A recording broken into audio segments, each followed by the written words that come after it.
Shalom, kita ketemu lagi ya.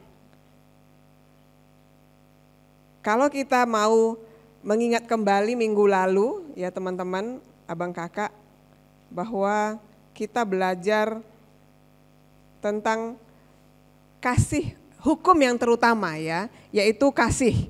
Bagaimana kita mengasihi Allah dengan benar. Itu minggu lalu, sehingga kita bisa mengasihi. Ada satu prinsip otomatis gitu, bahwa orang yang mengasihi Allah dengan sungguh-sungguh akan tidak bisa tidak mengasihi sesama, kan gitu. Itu yang 2 minggu yang lalu. Nah hari ini kita mau belajar tentang kasih secara khusus kepada orang yang khusus gitu. Jadi bukan lagi secara umum ya, tapi kasih kepada orang yang khusus. Ya mudah-mudahan kita semua punya konsep yang sama bahwa orang yang khusus itu bukanlah sesama jenis kita kan gitu, tapi lawan jenis kita. Ya itu hal yang perlu dipastikan dulu, bahwa kita semua di sini punya konsep yang sama. Kita memahami firman Tuhan berkata laki-laki dan perempuanlah yang Tuhan inginkan untuk bersatu di dalam pernikahan, kan gitu ya. Oke. Nah saya coba dulu. Nggak bisa, belum bisa. Oke. Itu saya kan? Oke. Ya. Nah, sebelumnya ya, ini tema ini ya, teman-teman, ya, abang kakak. Kalau triangle love dari tema kita itu sudah beberapa orang yang bertanya kepada saya, "Kakak mau bicara apa sih, Kak, dalam triangle love ini?" Gitu ya. Kalau triangle love itu kan sebenarnya artinya adalah cinta segitiga. Coba jujur, ketika dibilang cinta segitiga, apa yang muncul dalam pikiran kita? Selingkuh. Ya, ada orang lain yang dicintai dari yang resmi kan gitu ya. Pacar resmi, ada pacar gelap gitu ya. Tapi ada juga yang lain yang tanya saya juga gitu ya, "Kak, maksud kakak di sini adalah saya, pasangan saya dengan Tuhan ya?" Ada juga yang begitu. Tapi kebanyakan cinta segitiga itu adalah cinta ya yang tadi itu ya, ada orang ketiga di antara kita. Ada dia di antara kita gitu. Nah, makanya harusnya bukan triangle love, tapi triangular of love. Karena itu adalah sebuah teori yang diciptakan oleh Robert Sternberg. Nanti kita akan belajar. Ya, nah, abang kakak dan teman-teman, saya suka ya, maksudnya melihat cinta itu sebagai sebuah perjalanan. Kita jarang-jarang sih ya, kalau itu betul-betul cinta yang benar ya. Tiba-tiba jatuh cinta aja pada pandangan pertama. Nanti kita akan lihat juga ya, itu apa artinya sih, jenis cinta yang seperti apa itu menurut Robert Sternberg, cinta pada pandangan pertama itu gitu. Tapi cinta itu adalah sebuah perjalanan, dimulai dari kita ketemu lalu kita suka. Ada orang emang yang lihat wajahnya langsung, menarik ya, gitu ya, menarik ya, ada sesuatu yang berbeda ya dalam diri dia ya. Tapi ada orang yang setelah ngobrol, cerita, mengenal, melihat gitu ya, baru mulai merasa tertarik, ada rasa suka. Kemudian jika rasa suka itu bertahan, ya kan, bertahan dan lalu semakin dinikmati, maka merasa bahwa kita sudah jatuh cinta kepada dia. Ya kan? Nah lalu ada komitmen setelah itu, bahwa aku ingin memiliki cinta yang panjang bersama dengan dia, long term. Nah jadi cinta itu adalah sebuah perjalanan. Jadi kalau orang bilang cinta itu bisa datang dan pergi sesuka hati, iya sih, tapi itu sebuah perasaan saja. Itu masalah suka saja gitu, bukan cinta ya. Next ya, ayo kita lihat dulu 1 Yohanes 4. Mari kita membuka Alkitab sebelum kita lebih jauh tentang cinta secara khusus kepada lawan jenis ya. Kita buka dari 1 Yohanes 4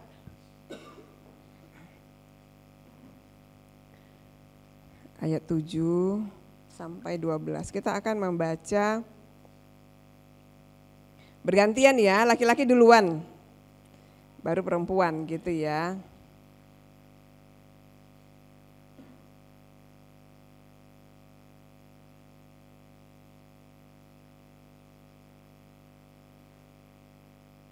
Silahkan laki-laki 1, 2 ya.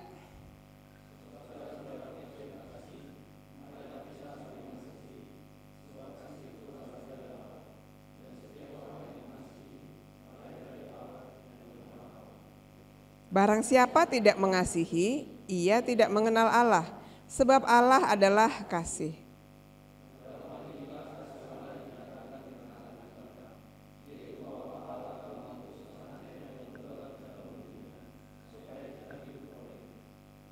Inilah kasih itu, bukan kita yang telah mengasihi Allah, tetapi Allah yang telah mengasihi kita dan yang telah mengutus anaknya sebagai pendamaian bagi dosa-dosa kita.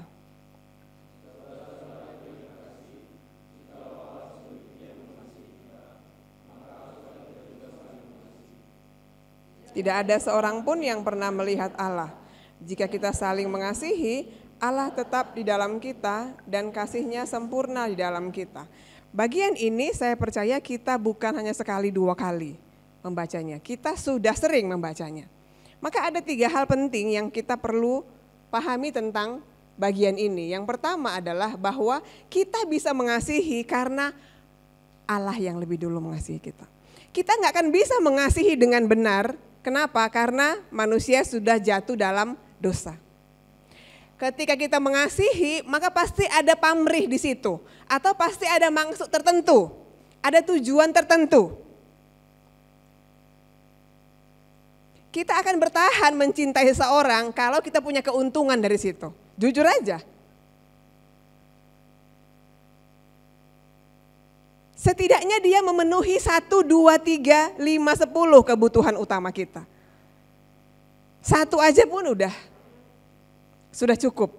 Apalagi kalau dari kecil dia tidak mendapat kasih sayang, dia sering diabaikan, dia adalah orang yang sering disepelekan, ya, dibandingkan dan seterusnya. Ketika ada orang, perempuan kah, laki-laki kah gitu ya, yang menerima dia apa adanya, lalu dia disayangi dengan tulus. Sepertinya tulus, kan di awal-awalnya kan gitu ya, sepertinya tulus. Ya dia merasa kebutuhannya dipenuhi dan itu sudah cukup untuk dia merasa jatuh cinta.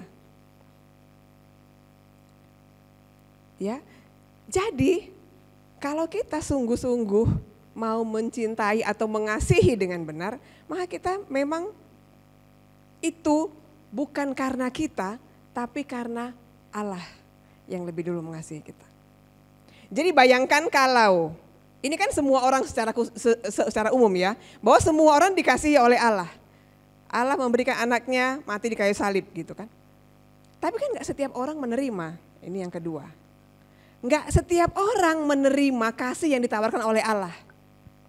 Gak setiap orang menerima apa yang Tuhan tawarkan, keselamatan dalam Kristus. Salib itu. Makanya lebih spesifik lagi, kalau orang itu adalah orang yang sudah dilahirkan kembali dalam Kristus, maka kasihnya harusnya jauh lebih baik, lebih sejati, lebih murni, lebih tulus daripada orang yang belum menerima Kristus, harusnya.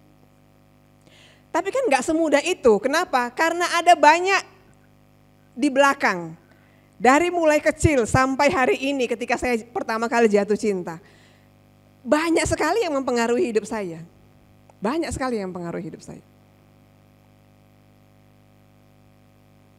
Belum lagi kalau peristiwa-peristiwa apa, pelecehan lah, ya kan, pelecehan seksual lah, KDRT misalnya dia mengalami kekerasan fisik lah, gitu ya. Dia selalu mengalami kegagalan dalam hidupnya lah. Itu semua adalah peristiwa-peristiwa di mana tadinya cinta kita sudah rusak, lebih rusak lagi. Termasuk dari keluarga atau orang tua yang menuntut terus gitu ya. Sehingga cinta kita pun cinta yang menuntut. Maka seharusnya nih secara teori, ya, ketika kita menerima Kristus itu semuanya ikut dipulihkan. Pada kenyataannya enggak semua. Enggak semua. Enggak semudah itu. Saya sudah cerita 2 minggu yang lalu ya, bahwa dalam banyak konseling pranikah yang saya layani, saya melihat relasi-relasi di antara mereka, memang itu relasi-relasi yang karena kebutuhan yang enggak terpenuhi. Dan seringkali ini enggak disadari loh, enggak disadari, benar, enggak disadari. Yang ketiga, dengan mengasihi sesama, kasih Allah sempurna dalam kita. Ini juga penting. Ada tipe-tipe kepribadian yang seolah-olah mengasihi sesama. Bagaimana caranya? Dia adalah orang yang tidak bisa berkata tidak. Jadi semua permintaan bantuan orang nggak bisa ditolaknya. Dia bersembunyi di balik hal rohani. Apa itu? Menolong orang itu kan memang kehendak Tuhan. Tapi banyak yang tidak menyadari bahwa sebenarnya dia sedang memenuhi kebutuhannya dia. Kenapa bukan banyak orang ya, ada tipe-tipe yang memang dia nggak bisa berkata tidak. Karena kebutuhannya adalah diterima oleh orang lain. Dia butuh diterima. Ketika orang lain ya meminta, dia memberi, dia merasa orang itu jadi baik sama dia. Dia merasa dirinya positif. Gitu. Ya, itu satu contoh. Ada banyak contoh yang lain. Kalau kita ceritakan semua sekarang itu nanti habis waktu kita. Artinya bahwa kadang-kadang pun meskipun kita bersembunyi di balik alasan rohani, lah Tuhan kan bilang kita mesti mengasihi sesama, ya nolong orang dong, kok pelit kali jadi orang. Gitu ya. Ingat 2 minggu yang lalu saya bilang, di dalam kasih ada pengorbanan tapi juga ada keadilan. Ada konsekuensi, benar ya. Kita nggak mau orang lain bergantung sama kita. Itu namanya memang ada juga tipe kepribadian yang bergantung. Ada juga tipe kepribadian yang dia suka digantungin orang. Ya itu macam-macam, udah banyak kali ini udah. Ya, dan itu memang di antara manusia ya begitulah relasinya gitu. Ya seolah-olah mengasihi sesama manusia. Padahal sebenarnya dia sedang mengasihi dirinya sendiri. Memenuhi kebutuhan dia untuk diterima. Memenuhi kebutuhan dia akan penghargaan dari orang lain. Nah, tapi firman Tuhan jelas loh. Kalau kita mengasihi sesama, kasih Allah itu sempurna dalam kita. Ya dalam konteks apa? Dalam konteks kita adalah orang yang mengenal dan menerima kasih Allah.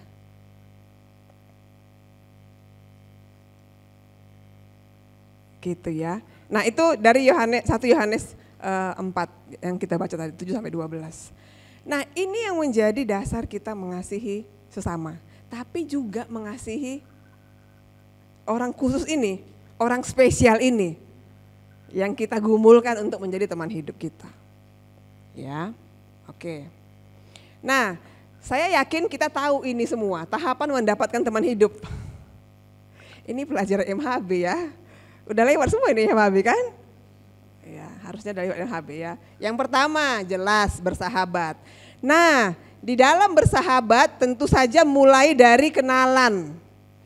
Ada orang yang menikah, kenalannya di mana? Di online.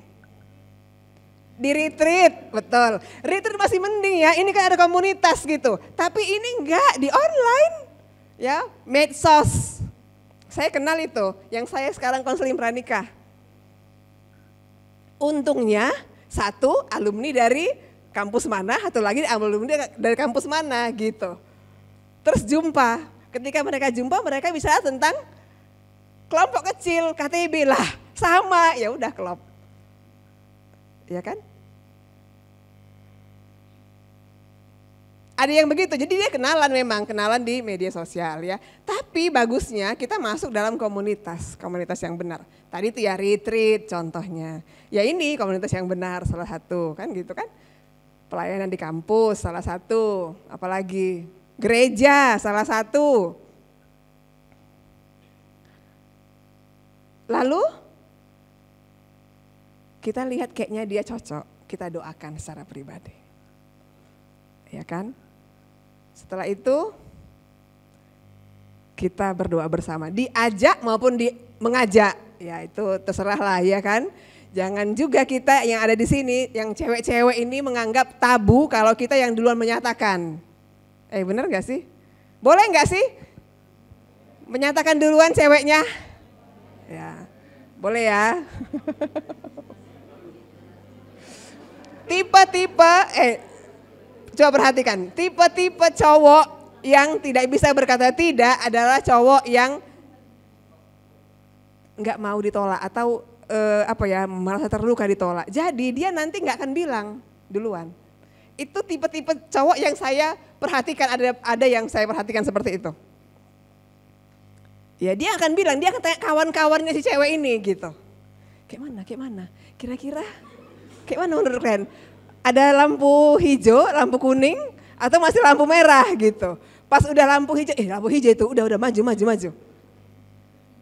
Didorong-dorong sama kawannya kan, terus majulah dia, rupanya ditolak.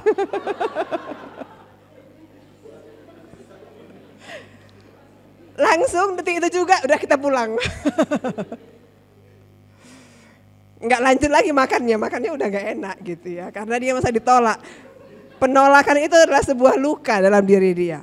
Jadi memang cowok-cowok yang memang salah satu kelemahannya adalah dia nggak boleh ditolak. Ya, itu memang akan sulit menyatakan duluan. Cemen ya.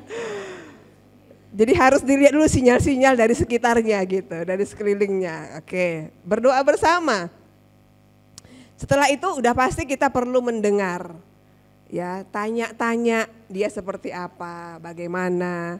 Ya, termasuk yang saya konseling pranikah itu ya, yang sekarang itu yang mereka ketemu di media sosial ya. Terus saya bilang, bagaimana kamu yakin dia bisa? Maksudnya dia termasuk orang yang cukup baik gitu ya, pelayanannya, apanya segala macam, dan sebaliknya gitu ya. Nah, mereka cari informasi. Teman-teman yang sekitaran dengan stambuknya dia gitu kan, angkatannya dia, lalu cari informasi. Nah itu salah satu hal yang baik. Nah jangan sampai kita mau menikah dengan seseorang, kita enggak tanya sama teman-teman setidaknya lingkaran pertamanya dia. Orang-orang yang paling dekat dengan dia. Itu penting. Jadi bukan hanya keluarganya kan gitu ya, tapi teman-temannya bagaimana dia berelasi, bagaimana kalau dia marah, bagaimana dia dalam pelayanan, orangnya fight atau flight, iya kan? Kalau ada konflik dia mau menghadapi atau dia malah melarikan diri, itu juga maksudnya hal-hal yang kita perlu kenali gitu.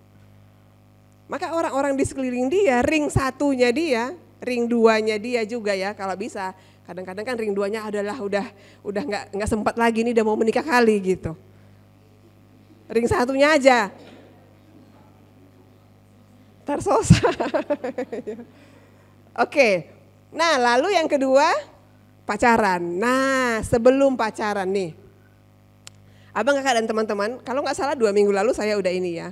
Bahwa ada secara psikososial konsepnya Erik Erikson mengatakan bahwa remaja itu adalah masa di mana kita mengenal diri, menemukan diri kita, menggali potensi diri kita. Jadi kita memiliki penghargaan diri yang baik. Sehingga ketika kita masuk ke dewasa awal, yaitu 20 sampai 35 gitu ya, itu adalah masa di mana semua manusia butuh keintiman. Maka kalau pacaran sebelum usia, bukan pacaran ya, menikah ya, maksudnya pacaran dulu deh waktu masa remaja, sebenarnya itu kurang cocok. Kenapa? Karena nggak sesuai dengan kebutuhan psikososial seseorang dalam masa pertumbuhan menurut konsepnya Erik Erikson. Itu sebabnya nggak dianjurkan anak SMP, SMA pacaran kan gitu. Setelah itu baru di masa perkuliahan. Makanya kalau udah kuliah didorong untuk pacaran. Ya kan? Jangan nanti pas sudah kerja. Kenapa? Karena pas sudah kerja nanti bisa ketemu sama orang yang nggak jelas gitu kan. Oke. Nah, maka sebelum kita pacaran, ini masa remaja ini kita harus memiliki ini. Kita mencintai diri kita sendiri. Memang ada banyak kelemahan dalam diri saya, tapi saya menerima diri saya apa adanya, mencintai diri saya. Kalau kita pacaran, kita masih bilang bahwa aku gak suka dengan hidungku, gak suka aku dengan rambutku, aku gak suka dengan ini, dengan itu, dengan ini, dengan itu. Itu berarti kita belum menerima diri kita, belum mencintai diri kita, belum bangga dengan diri kita. Maka kalau ini belum kita miliki, terus kita udah pacaran, kita aja gak bisa menerima diri kita dengan baik. Bagaimana kita bisa menerima orang di luar diri kita? Gak bisa. Nah ini tiga-tiga ini ya harus dipastikan dulu. Termasuk menerima masa lalu. Kalau proses pemulihan ya itu kan panjang, gak apa-apa. Tapi yang pasti kamu tahu masa lalu kamu dan kamu menerimanya. Bahwa saya memiliki keluarga yang seperti ini, iya itu kelemahan keluarga saya terima. Tapi ada banyak kita, orang Batak juga lah mungkin ya namanya ya, bahwa kita dari kecil itu dibilang bahwa kalau ada masalah-masalah nggak perlu orang tahu, kita aja yang tahu. Biarkan orang tahu hanya yang baik-baiknya saja. Sehingga kita tampil dengan sebagai orang yang baik-baik saja. Dan ketika dikatakan sesuatu yang tidak baik atau kelemahan, siapa sih yang gak punya kelemahan? Gak ada. Kalau kamu gak punya kelemahan, kamu bukan manusia. Jadi semua kita punya kelemahan. Dan kalau dinyatakan kepada kita kelemahan kita itu, jangan ditolak. Iya ya, aku kayak gitu ya orangnya ya. Kurasa ya. Meskipun mungkin kita belum terlalu merasa ya, tapi kurasa ya. Coba direnung-renungkan lagi, renung-renungkan lagi. Kita setidaknya menerima, iya aku memang begitu orangnya. Jadi menerima diri kita, sehingga kita bisa menerima orang lain dengan lebih baik. Menerima kelemahan-kelemahannya dengan lebih baik. Oke. Waktu saya sudah habis. Yang ketiga pacaran. Ya, oke. Ada komitmen yang jelas dalam pacaran, udah pasti. Lalu melakukan berbagai aktivitas bersama dalam rangka ini yang perlu dijalin, pengenalan dan keintiman.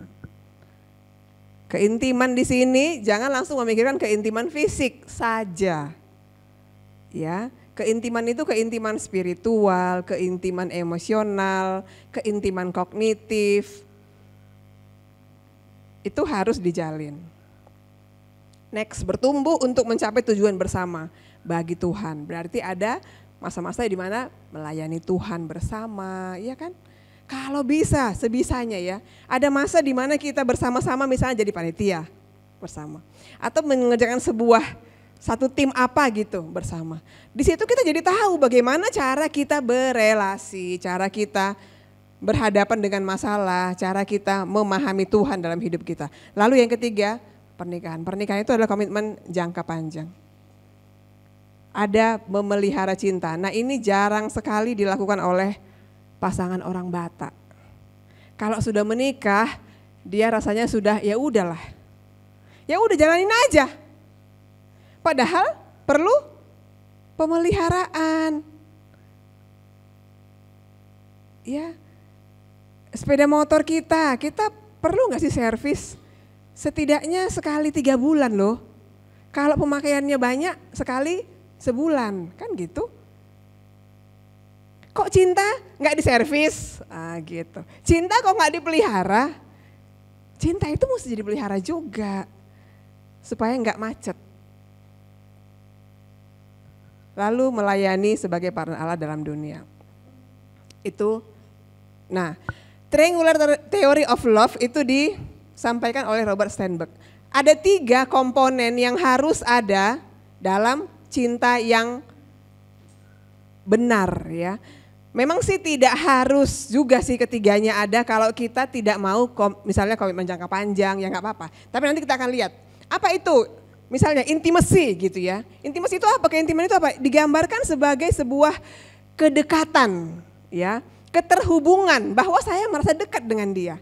Saya suka jumpa dengan dia. Saya suka ngobrol. Keintiman itu kayak tadi ya, keintiman misalnya nih, keintiman emosi atau keintiman psikologis. Maka ketika saya berbicara tentang perasaan saya nggak disepelekan.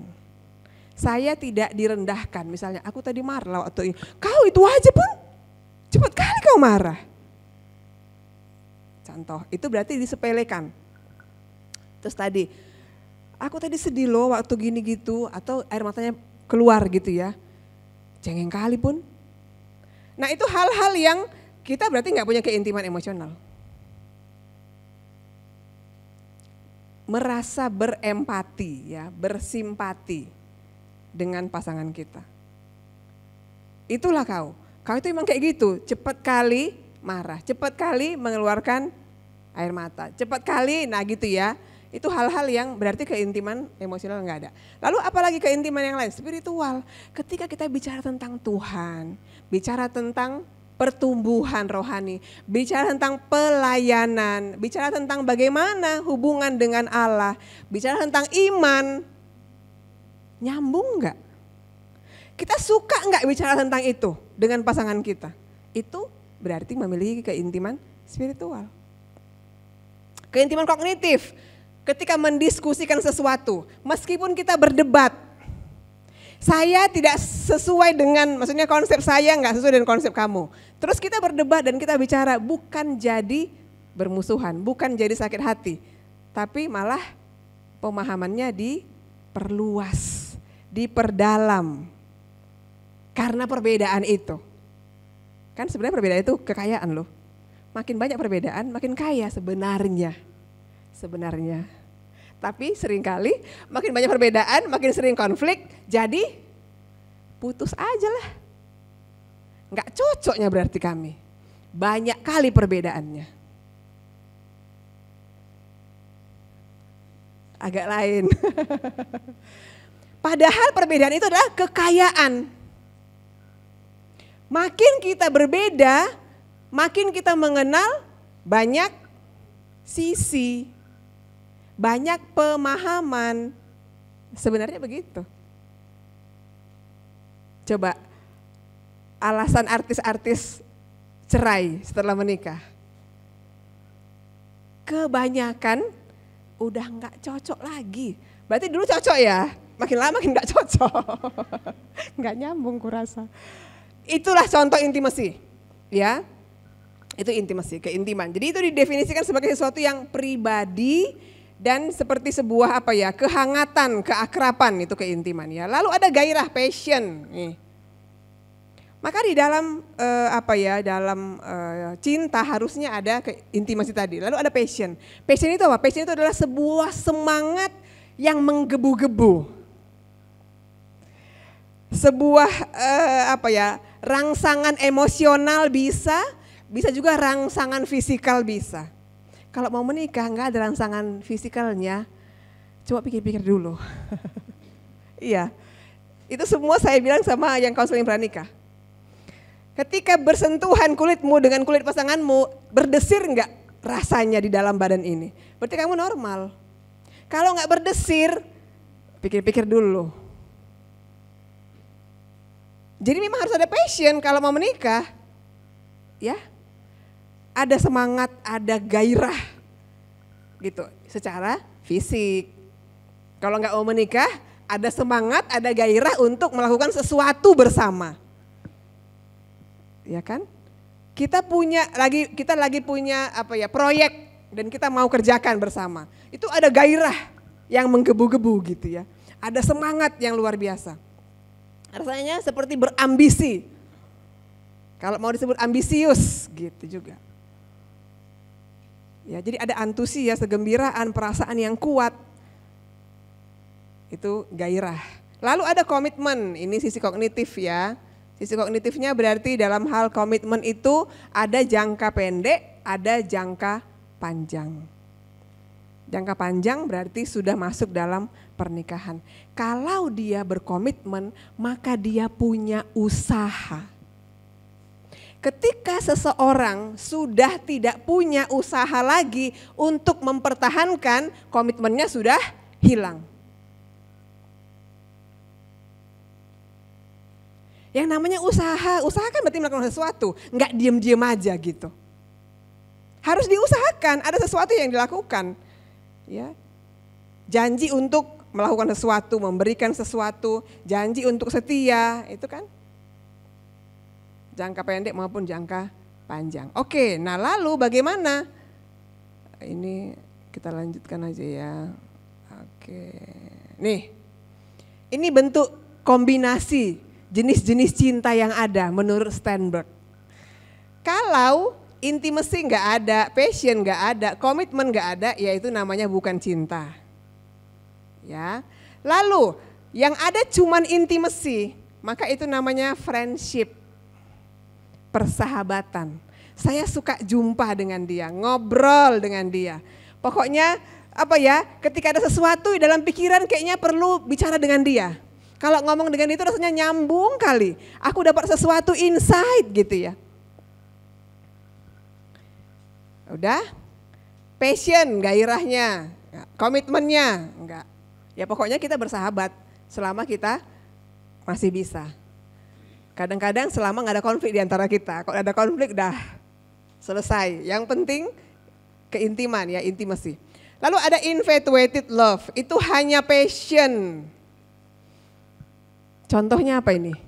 Contohnya cintanya Amnon kepada Tamar. Tahu ceritanya? Mereka sama-sama anak Daud, tapi dari istri yang berbeda. Tamar itu adiknya si Absalom.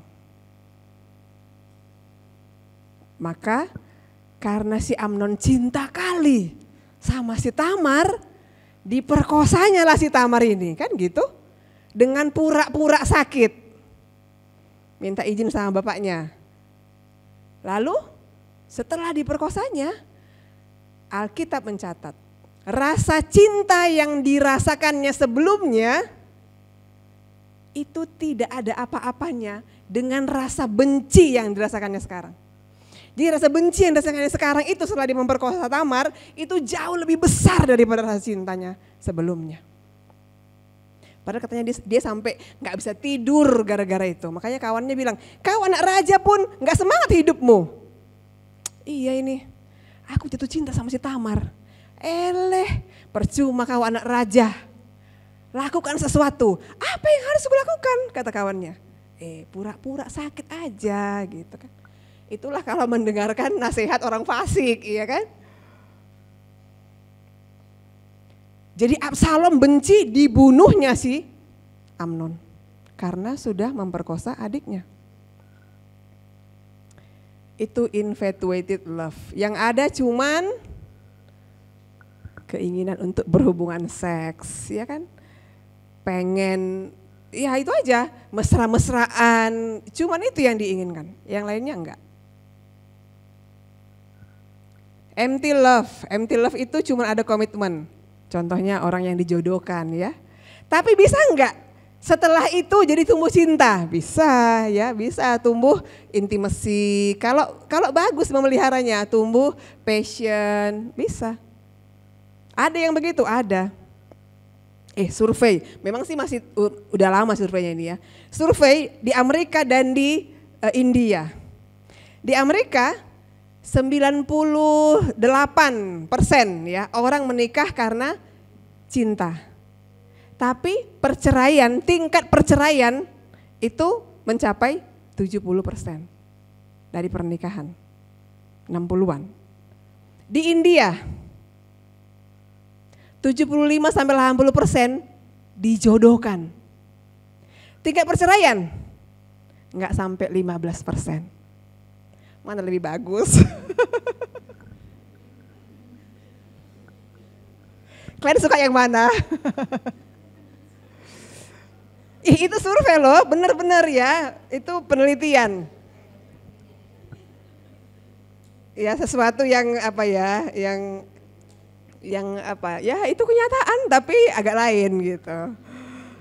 Oke, romantic love. Romantic love itu ada intimacy, ada passion. Ya, tapi nggak ada komitmen. Romantic love ini bisa seperti apa ya? Seperti cinta pada pandangan pertama, lalu kemudian ya udah dinikmati, setelah itu ternyata cintanya hilang, selesai, udah nggak ada komitmen. Lalu liking atau friendship bisa nggak jadi romantic love? Bisa. Bisa. Kalau sama jenis itu namanya homoseksual ya kan. Tapi kalau ada nggak sih friendship lawan jenis? Ada. Tapi jadi romantic love. Ya. Jadi romantic love. Terus mereka merasa cocok, ya udahlah, komitmen menikah. Companionate love. Itu hanya ada intimacy dan komitmen. Tidak ada passion. Tidak ada gairah. Bisa jadi ini terjadi dalam sudah menikah. Ya kan? Masih ada intimacy, masih berkomitmen. Tapi sudah enggak selera lagi lihat pasangannya. Secara seksual. Ya. Fatuous love. Ada passion, ada komitmen.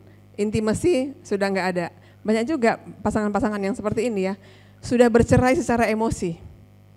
Hubungan seks masih jalan, tapi ya udah sebatas aku mengerjakan tugasku sebagai istri, dilayani istrinya juga, keinginan seks suaminya gitu. Lalu komitmen, ya namanya juga kita orang Kristen gak boleh bercerai loh. Tapi kalau udah ngomong, cuman bertahan 1 menit, 2 menit, setelah itu berantem.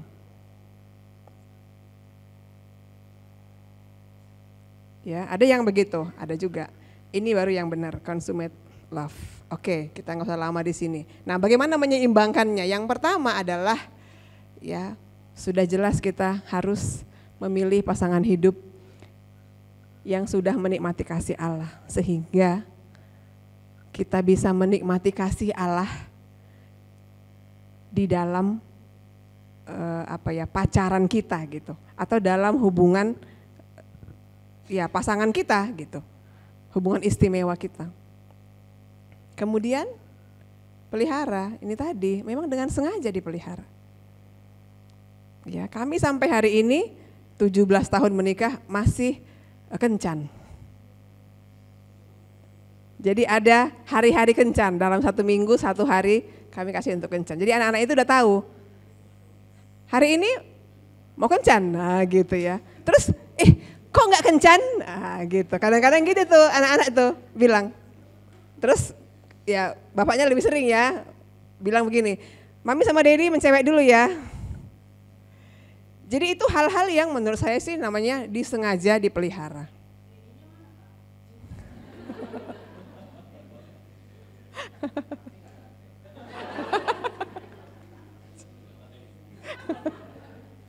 Jadi direncanakan, diusahakan. Terus menerus. Kadang-kadang ya kalau kita sudah nggak percaya lagi, aduh dia udah susah berubah ini, keras sekali kepalanya, udah gitu ngomongnya tentang pasangannya, itu sudah payah, harus disembuhkan dulu, itu berarti udah ada luka di situ. Ya, yang saya konseling pranikah setahun menikah ya, enggak setahun menikah, November mereka nikah, mereka datang lagi sama saya bulan Februari. Berantem. Udah? Padahal itu udah pernah dibahas waktu konseling pranikah. Kan ingat gak sih kita bahas itu? Iya ya, udah pernah kita bahas ya. Gitu jadinya. Sekarang setahun kemudian, ya November yang lalu setahun mereka nikahnya ya. Mereka datang lagi, terus suaminya bilang apa? Payah ini Kak, keras sekali kepalanya, gak bisa berubah lagi tuh. Berarti sudah ada luka di sini. Dan itu mesti diberesin. Ketika sudah ada jurang di antara saya dengan pasangan saya, istri saya atau suami saya, maka jurang itu makin lama makin lebar. Kalau dia masih kecil, masih bisa dilompati, masih bagus. Tapi kalau sudah lebar jurangnya, udah susah. Bangun jembatannya udah lama, udah. Ya jadi jangan dimulai gitu, jangan dimulai. Kalau ada yang mengganjal, ayo kita bicarakan. Nah masalahnya ada tiba-tiba orang yang bilang, udah lupakan aja, kenapa? Kenapa mesti dibicarakan? Ada orang yang gak bisa, dia mesti bicarain. Ya makanya dua-duanya harus berubah. Ya kan? Ini juga ada yang mau menikah nanti bulan Juni ya. Kemarin itu mereka berantem. Terus satu bilang begini, Kak gimana kalau gak usah dibicarakan, udah dilupakan aja. Kan gampang selesai masalahnya. Ya gak semua orang bisa begitu, kamu mungkin bisa begitu. Tapi nanti bisa jadi juga kamu akan lupa banyak hal. Ya iya memang, aku janji pun aku lupa katanya, ya udah. Positifnya kalau ada konflik dia lupa, negatifnya itu tadi dia akan selalu berbohong sama anak-anak, kan gitu. Kita ada janji hari ini ya, aduh bapak udah ada kerjaan. Padahal bapaknya udah janji dari minggu lalu mau jalan-jalan hari ini, contoh. Ya semua ada positif ada negatifnya, karena itu memang dua-duanya harus berubah. Saya suka istilah suami saya ya, dia selalu bilang kita ketemu di tengah yuk. Selalu gitu, kita ketemu di tengah. Jadi kalau saya ekstrim kanan, dia ekstrim kiri, ayo kita sama-sama mendekat supaya ketemu di tengah. Berarti kan dua-duanya harus berubah kan, nggak bisa satu aja yang berubah. Gitu ya, oke. Evaluasi bersama secara berkala, yang paling enak itu evaluasinya waktu HWA ya kan, anniversary. Yang kedua, milikilah komunitas yang benar. Nah, KTB Pasutri itu kami sangat tertolong dengan KTB Pasutri. Kami bisa belajar dari pasutri yang lain. Kami juga bisa membantu atau menolong pasutri yang lain gitu. Ketika kita ada masalah suami istri, kita bisa bicara dengan teman-teman yang ada di KTB kita. Dan mereka adalah orang-orang yang ya terlepas lah ya, mereka akan bicara apa, tapi setidaknya kita bisa melihat bahwa ini dunia nyata dan kita bisa saling belajar. Ada perspektif-perspektif yang kita mungkin nggak lihat, tapi teman kita lihat. Jadi mereka bisa memberikan perspektif baru untuk kita. Maka komunitas itu sangat menolong. Ya, ketiganya ya, keintiman, passion, termasuk hubungan seks. Saya juga bahas itu dalam konseling pranikah. Nah, bagaimana memelihara supaya hubungan seks tetap menyenangkan? Ya itu, dibicarakan. Hah? Bicarakan tentang hubungan seks, bukannya tabu ya? Ya, di dalam pernikahan itu harus dibahas. Enak enggak? Kan gitu. Cuma satu yang merasa enak, satu lain enggak merasa enak. Itu perlu dibahas. Bagaimana caranya supaya dua-duanya enak? Karena saya sudah dapat juga beberapa klien yang itu ada istrinya, ada suaminya ya, enggak puas secara seksual. Jadi jajan, cari yang lain gitu. Ya teman-teman, ini maksudnya kita perlu memelihara dengan sengaja, melihat gitu, mengevaluasi. Nah itu salah satu ya, komunitas yang benar ini akan menolong kita, membantu kita. Yang terakhir, Robert Sternberg mengatakan mempertahankan cinta yang sempurna lebih sulit daripada mencapainya. Kita jatuh cinta bisa cuma 10 menit, ya bisa 3 hari, 5 hari, 1 bulan. Tapi mempertahankan cinta itu butuh pengorbanan dan butuh waktu yang panjang. Ketika ada konflik, ada badai, ada musim panas, ada musim dingin, dalam kehidupan rumah tangga ya nggak mudah juga. Termasuk dalam kehidupan percintaan ya, pacaran. Itu kan juga ada naik turunnya, kita perlu pelihara. Demikian menurut saya. Berdoa dulu atau langsung ke diskusi? Langsung ke diskusi.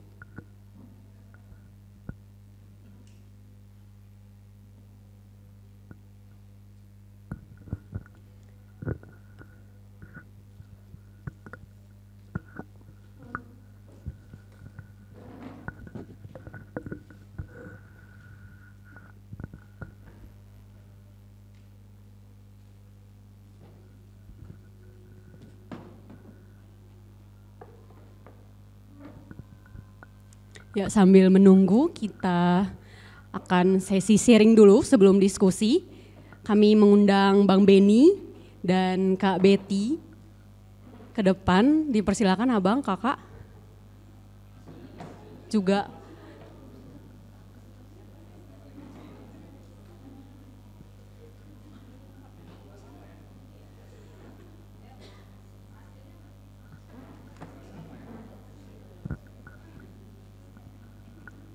Kak Leni juga dipersilahkan, Kak.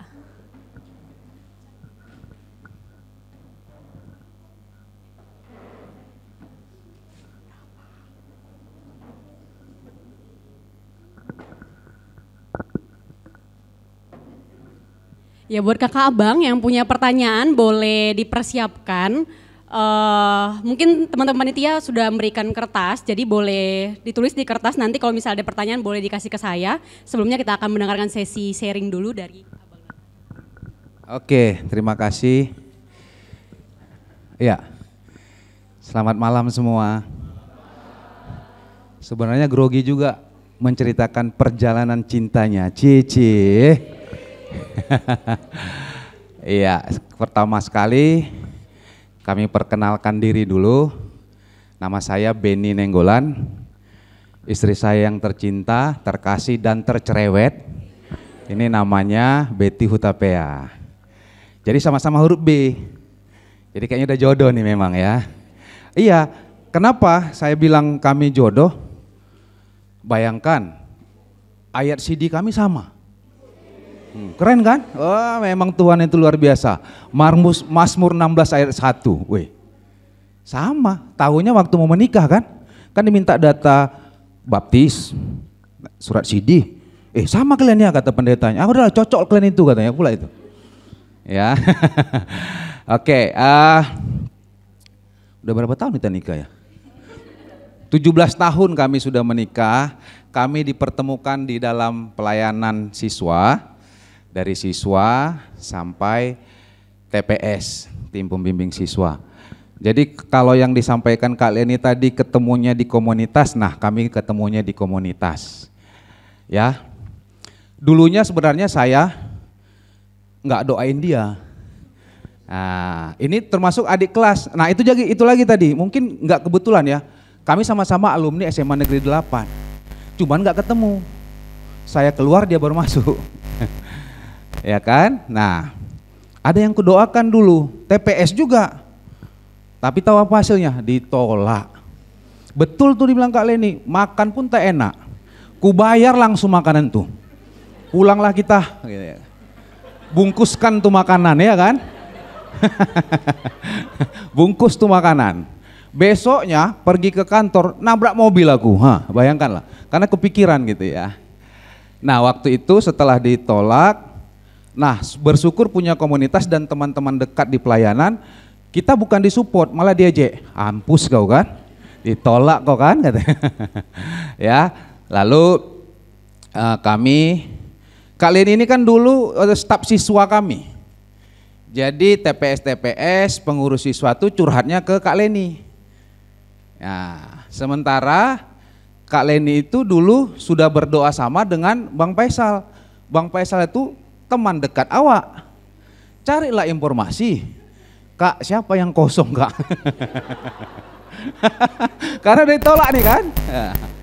Rupanya muncullah. Memang dulu doa abang itu, doa saya, kalau bisa cewek memang gak harus cowok. Rambut panjang, itu ada standar rambut panjang. Jadi yang dinyatakan pertama kemarin lampunya rambut panjang. Nah ini juga rambut panjang. Sekarang nggak tahu dari PNDI belum? Itu dia. Akhirnya dapat informasi. Nah ternyata mau dinyatakan dia lagi berdoa. Ada yang nyatakan ke dia, adik kelompokku pula. Kalau istilah sekarang, mundur wir, saingan lo abang kelompok. Kalah lah, mana? Udah pasti abang kelompok ya kan? Apapun disampaikan, oh adik itu dia saat teduhnya kurang loh gitu ya kan? Kacau nih Pak. Ini cerita apa nih kita sekarang? Ya, itu dia. Jadi setelah, tapi enggak lah, kita kan punya etika ya kan. Sesama biskota dilarang saling mendahului. Setelah tahu dia ditolak, baru kita masuk. Lagi kosong tadi. Ya, jadi itu dia, lalu kami berdoa. Nah, waktu itu saya dimutasi ke Jakarta. Jadi selaku yang tadi yang IPC tadi ya, intimacy, passion sama komitmen. Jadi waktu dia jadi ketua panitia camp siswa, ya saya sampai cuti dari Jakarta. Hanya untuk mendukung dia di dalam pelayanannya sebagai ketua camp waktu itu. Ya, jadi sampai cuti tuh dari Jakarta. Nah, akhirnya perjalanan waktu kita berdoa dan jawabannya yes gitu kan. Nyatakannya itu dulu di Fontaine. Sampai ingat, hafal dong. Dipengaruhi dengan es krim. Saya tahu kesukaannya es krim. Kasih es krim banyak-banyak. Mabuk dia ya kan. Langsung iya katanya. Fontaine-nya itu Deli Plaza. Deli Plaza udah nggak ada. Jadi nggak ada lagi tempat kami untuk mengenang masa-masa menyatakan lagi ya kan. Udah diganti dia. Nah itu dia. Jadi kalau dari sisi kegairahan tadi ya yang disebutkan Kak Leni ya, passion memang karena mungkin sama-sama tadi pelayanan, jadi makin mengenal lah. Benar sih memang, jadi di rapat itu kan kita tahu dia orangnya emosional enggak, kita tahu orangnya fight enggak gitu kan, karena kita dulu di TPS kan selalu rapat tiap Sabtu, baik rapat evaluasi, rapat program, mimpin ke kelompok kecil gitu kan, jadi sama, jadi waktu itu kami TPS ditugaskan juga menjangkau sekolah-sekolah kan. Nah itu dia. Jadi waktu itu oh iya kayaknya cocok akan menjadi ibu bagi anak-anakku. Kan gitu kira-kira ya. Baru setelah kalau masalah misalnya keintiman tadi ya. Keintiman ya karena mungkin kita dekat. Kebetulan juga kami rumahnya berdekatan ya. Jadi waktu pulang pelayanan kita antar. Pas yang dibilang Kak Leni memang. Jangankan nyentuh tangannya gitu kan berdesir, dipegangnya aja jaket awak udah senang kali ya kan.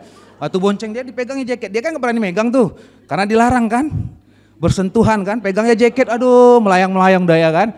Nah gitu dia, jadi nah itu berarti aku normal, normal kata kalian ini tadi ya, punya keintiman seperti itu normal. Lalu komitmen sih ya, memang kita punya komitmen yang ya namanya juga kita anak Tuhan ya, pasti punya komitmen ketika pacaran, komitmen walaupun teman-teman ya pasti banyak kerikil-kerikil. Apalagi dulu waktu itu ingat ya memang waktu kita mau menikah itu dia Mama Sheila ini kan anak tunggal. Jadi memang apa namanya dari sisi keluarga kita juga wah nanti siapa ininya ya lainnya gitu, tulang anak-anakmu gitu kan. Kayaknya tulangnya ada deh. Ya kan? Nah gitu dia, jadi agak ini ya sempat juga sih kita agak, wah ini nikah nggak nih, jadi nggak nih nikah nih gitu. Padahal kita udah komit bahwa kita akan menikah, akan mempersiapkan segala sesuatunya.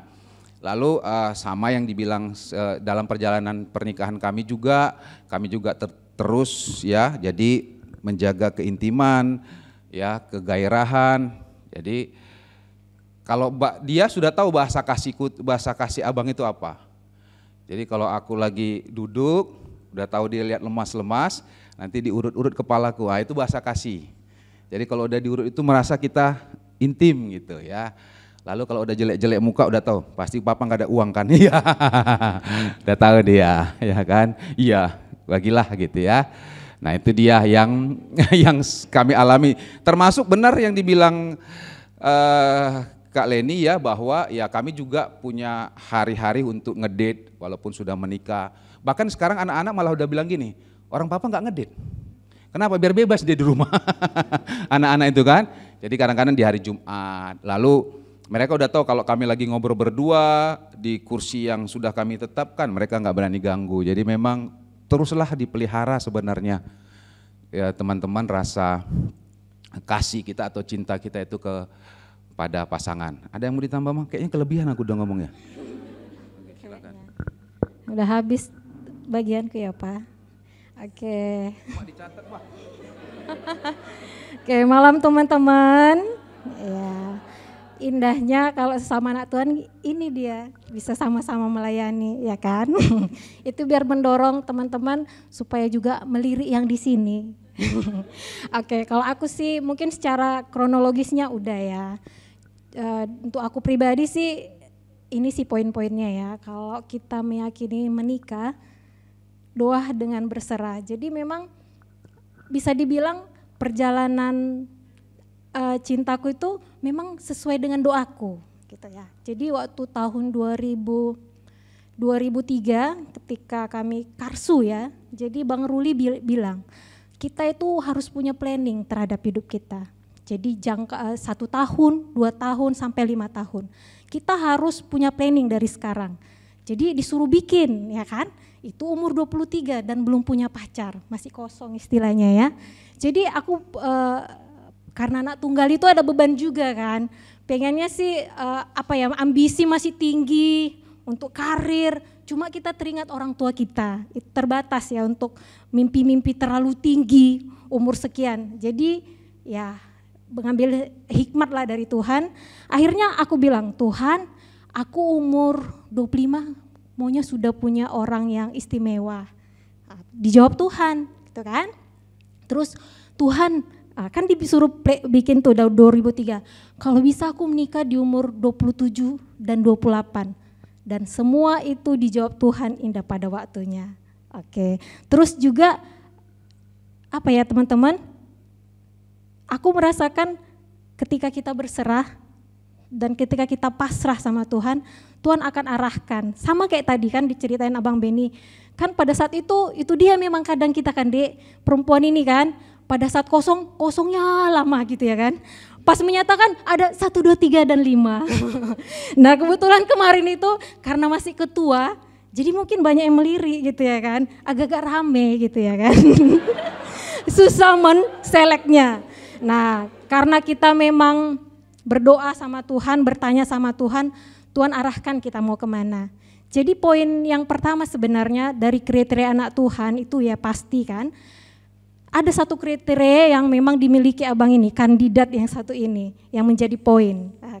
Yang pertama itu background masa lalu, kakak itu kan punya orang tua yang agak temperamen gitu ya ayah, jadi aku gak dapat sosok yang lembut. Nah jadi aku bilang sama Tuhan, Tuhan aku mau sisa hidupku ke depan 25 tahun ke depan, pokoknya sisa hidupku aku ingin bersama anak Tuhan yang lembut. Nah disediakan Tuhan lah dia untuk kakak. Oke. Terus juga ini juga ya tipsnya ya, ketika berpacaran itu buka hati, buka mata, buka telinga, semuanya dibuka. Untuk misalnya kayak tadi, buka hati pasti ya untuk dia ya. Terus buka mata, lihat semua kelebihan dan kekurangan dia. Jangan nanti, kok gini ya setelah menikah, karena sebenarnya itu udah kita lihat semua di awalnya. Jangan berharap orang berubah 180 ketika bisa nih, aku akan menjadi penolong, aku akan mendorong begini, begono, begini. Kita memang berdoa orang berubah, tetapi kita harus menerima dulu dia apa adanya. Terus membuka telinga, yang seperti tadi kata Kak Leni, kita bisa lewat ring 1-nya, ring 2-nya, jangan kalau udah cinta udah buta, enggak gitu dong. Kita harus juga objektif ya kan. Kita harus dekati ring 1-nya, bertanya. Karena ada beberapa teman kita seperti itu. Dia enggak cari tahu dan akhirnya tidak seperti ekspektasinya. Nah seperti itu ya. Jadi kita udah tahu, ya bang ini memang gini ya. Nah, kan dari kepanitiaan, dari ini kita udah lihat gitu ya. Terus kita juga punya kekurangan ya teman-teman. Jadi jangan berharap kita mau dapat yang sempurna, jangan dong, nggak etis dong ya, itu terlalu egois ya. Kita juga nggak sempurna, jadi terimalah kekurangan orang lain seperti dia juga menerima kekurangan kita, karena kita juga banyak kekurangan. Terus poin lagi yang sangat penting dalam proses itu semua sampai akhirnya menikah sekarang, seperti tadi poin yang dibilang Kak Leni juga, mengasihi dan mengampuni. Aku sangat meyakini itu, karena seperti Tuhan mengasihi aku bisa mengasihi dia. Seperti Tuhan mengampuni aku bisa mengampuni dia. Jadi segimanapun kekurangan pasanganku, aku harus bisa dong karena Tuhan juga mengampuni aku. Jadi banyak orang gak seperti itu di dalam pernikahan. Banyak ya, banyak mungkin Kak Leni banyak yang konseling sama dia. Gak bisa mengampuni pasangannya.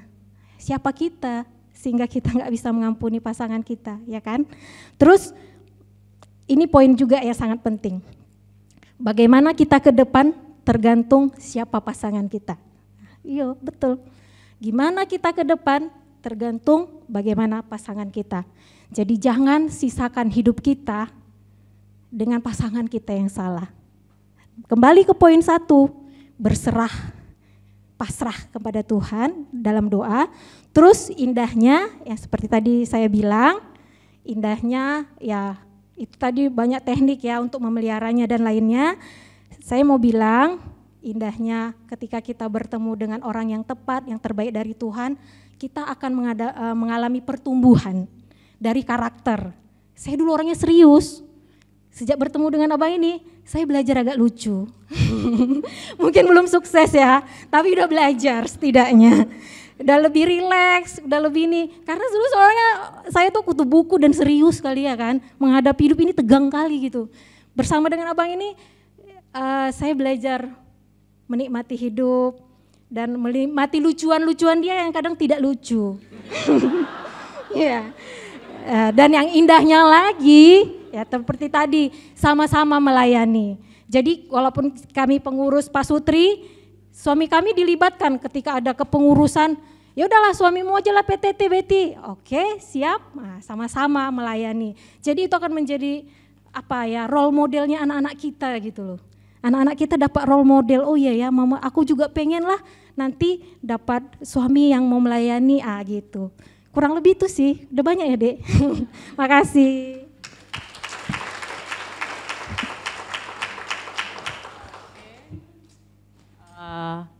Buat teman-teman, adakah yang mau bertanya? Boleh angkat tangannya.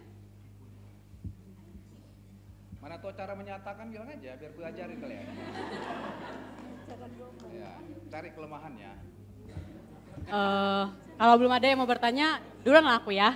Jadi kan Kak ada pertanyaan titipan. Menurut orang kakak abang, kira-kira kayak mana dengan pria ataupun wanita yang merasa mungkin capek ataupun trauma sama masa lalunya, sampai akhirnya dia asik dengan kesendiriannya, dan dia jadi fokus sama mengejar karirnya. Sampai akhirnya dia nggak mendoakan teman hidupnya. Padahal kita tahu kalau memilih teman hidup itu prioritas yang kedua setelah memilih juru selamat. Kira-kira kayak mana kakak abang? Persilakan.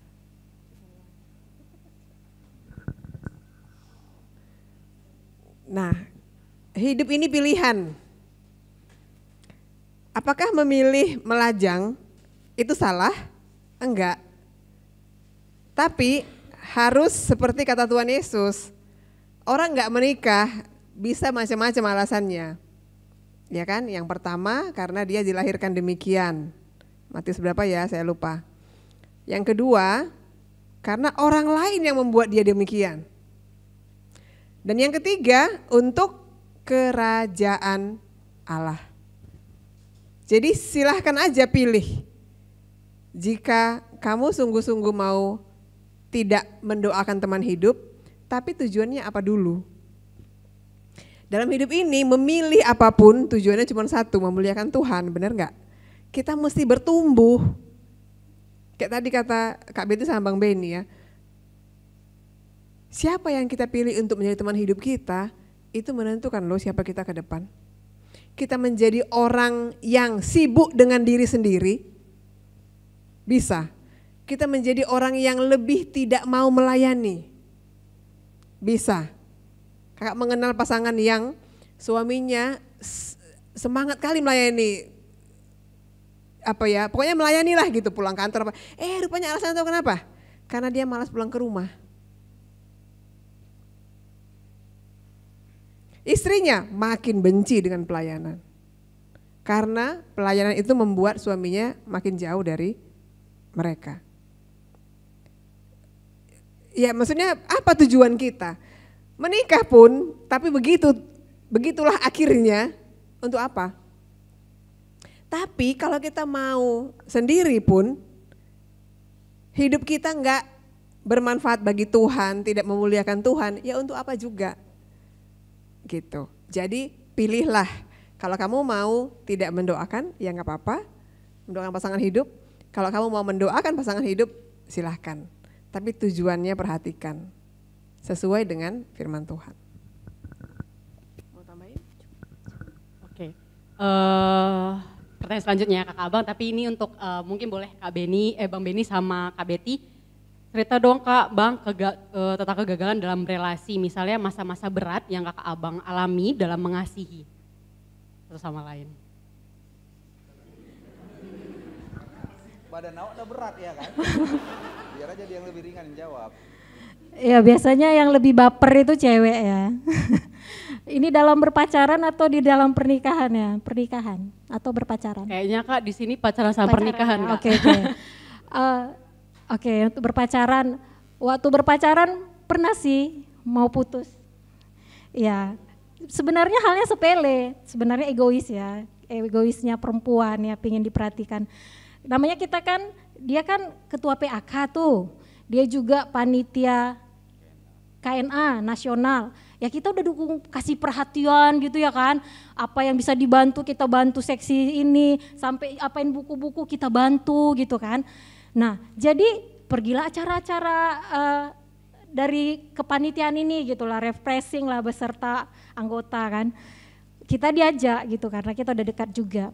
Nah masa ketika waktu, kok jadi masa ya?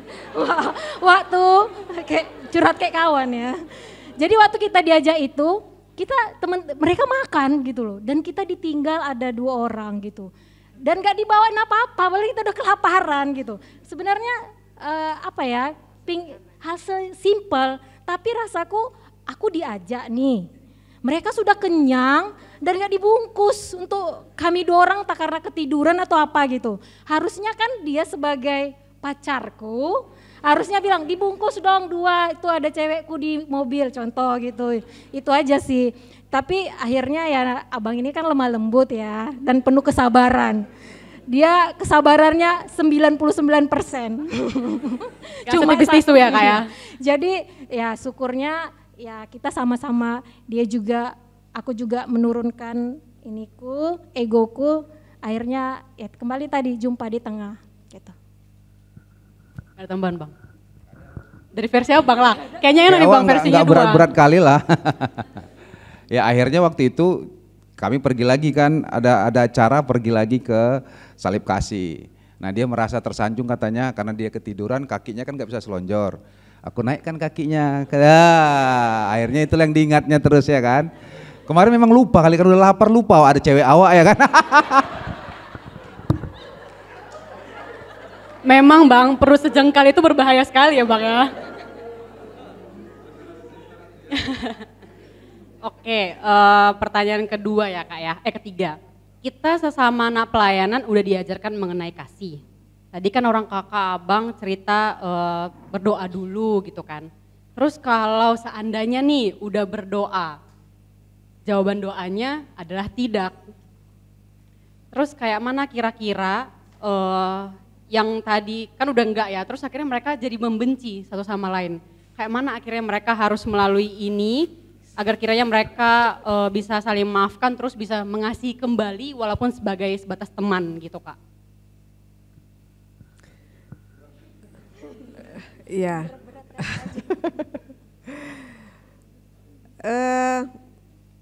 Kita kan nggak bisa mengubah orang. Kalau dia benci sama kita nggak bisa membuat dia jadi berubah. Salah satu cara kita mengubah adalah kita yang berubah.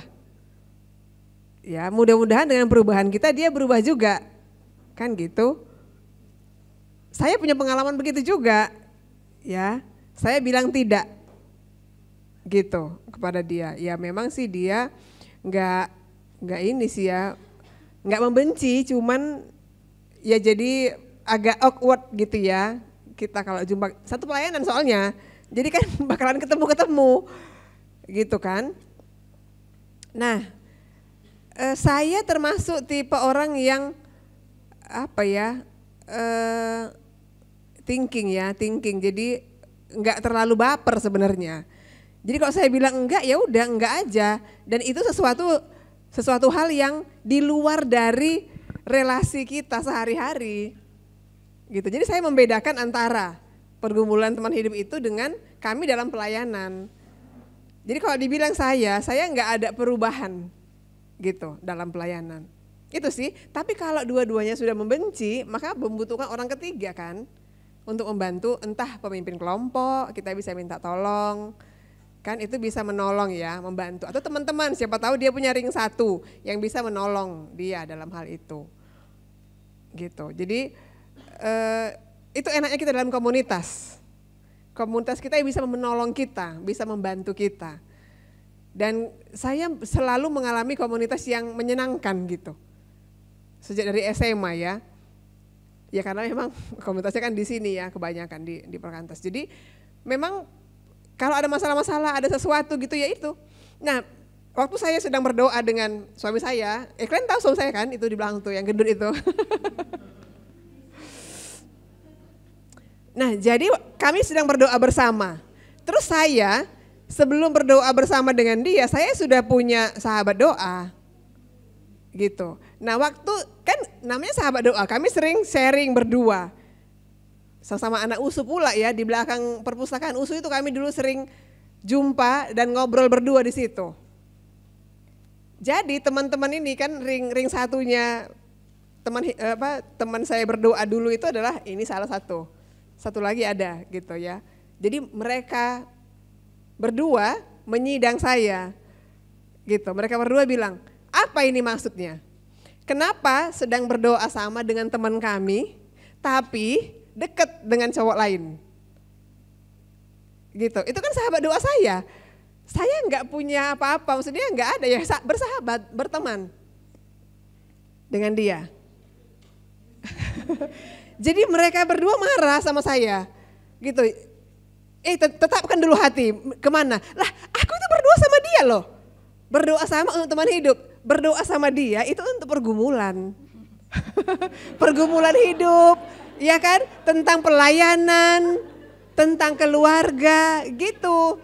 Jadi saya memang tipe orang yang gitu, harus dibedakan, memang itu ada beda-bedanya gitu ya. Tapi kan memang ada orang tipenya yang campur semua kan ya, dan jadi saya enggak. Kalau kalian mau tahu orangnya, ketua BPC sekarang, itu sahabat doa saya dulu. Dan itulah mereka yang protes. Kenapa berdoa sama dengan teman kami, tapi dekat juga sama cowok lain? Aku dekat sama dia itu karena sahabat. Gitu. Nah maksudnya itu pun bisa terjadi. Ya kan? Nah sekarang kami malah satu KTB. Semuanya satu KTB. KTB Pak Sutri. Ketua BPC kita John Lukman ya, istrinya Hartati. Kami dekat sekarang dengan mereka. Dekat sekali malahan gitu. Jadi ya ayo teman-teman, kalaupun misalnya terjadi sesuatu gitu ya, itu tadi ya, termasuk sebenarnya waktu di Berdikari 35, dulu kan memang di 35 sekretariat USU kan. Di situ beberapa teman, khususnya anak MIPA, saya orang MIPA dan anak pertanian, kan John Lukman kan pertanian. Iya, suami saya juga pertanian. Nah, di kampus itu teman-teman yang pengurus lah ya, koordinasi, itu mereka semua bilang, maksudnya udah nyebar gitu. Ada orang yang berdoa dalam waktu yang sama untuk 2 orang. Saya nggak berdoa untuk jadi teman hidup kok John Lukman itu gitu. Saya berdoa untuk jadi teman hidup itu ya Pak Isal Girsang, gitu. Ya jadi teman-teman jangan juga ya dicampur semua gitu ya, bahwa jadi mempengaruhi semua. Sebenarnya enggak gitu. Nah makanya bagusnya mereka mengklarifikasi kan. Kalau mereka nggak klarifikasi kan semuanya bakalan mikir macam-macam kan ya.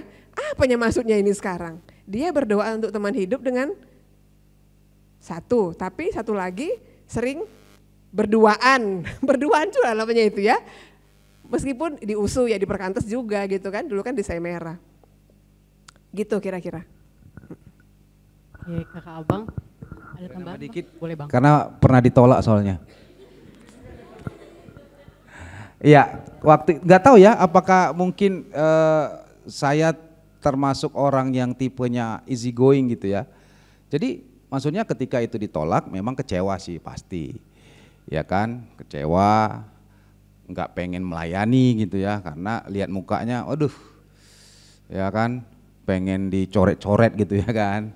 Nah tapi nggak tahu karena memang itu komunitas kita dan kan kebetulan saya itu dulu dari diploma 1 keuangan, standi 1 ya. Jadi tahun 96, 97 itu udah CPNS gitu. Jadi dalam hati gini aja, dia yang rugi, CPNS gitu ya kan.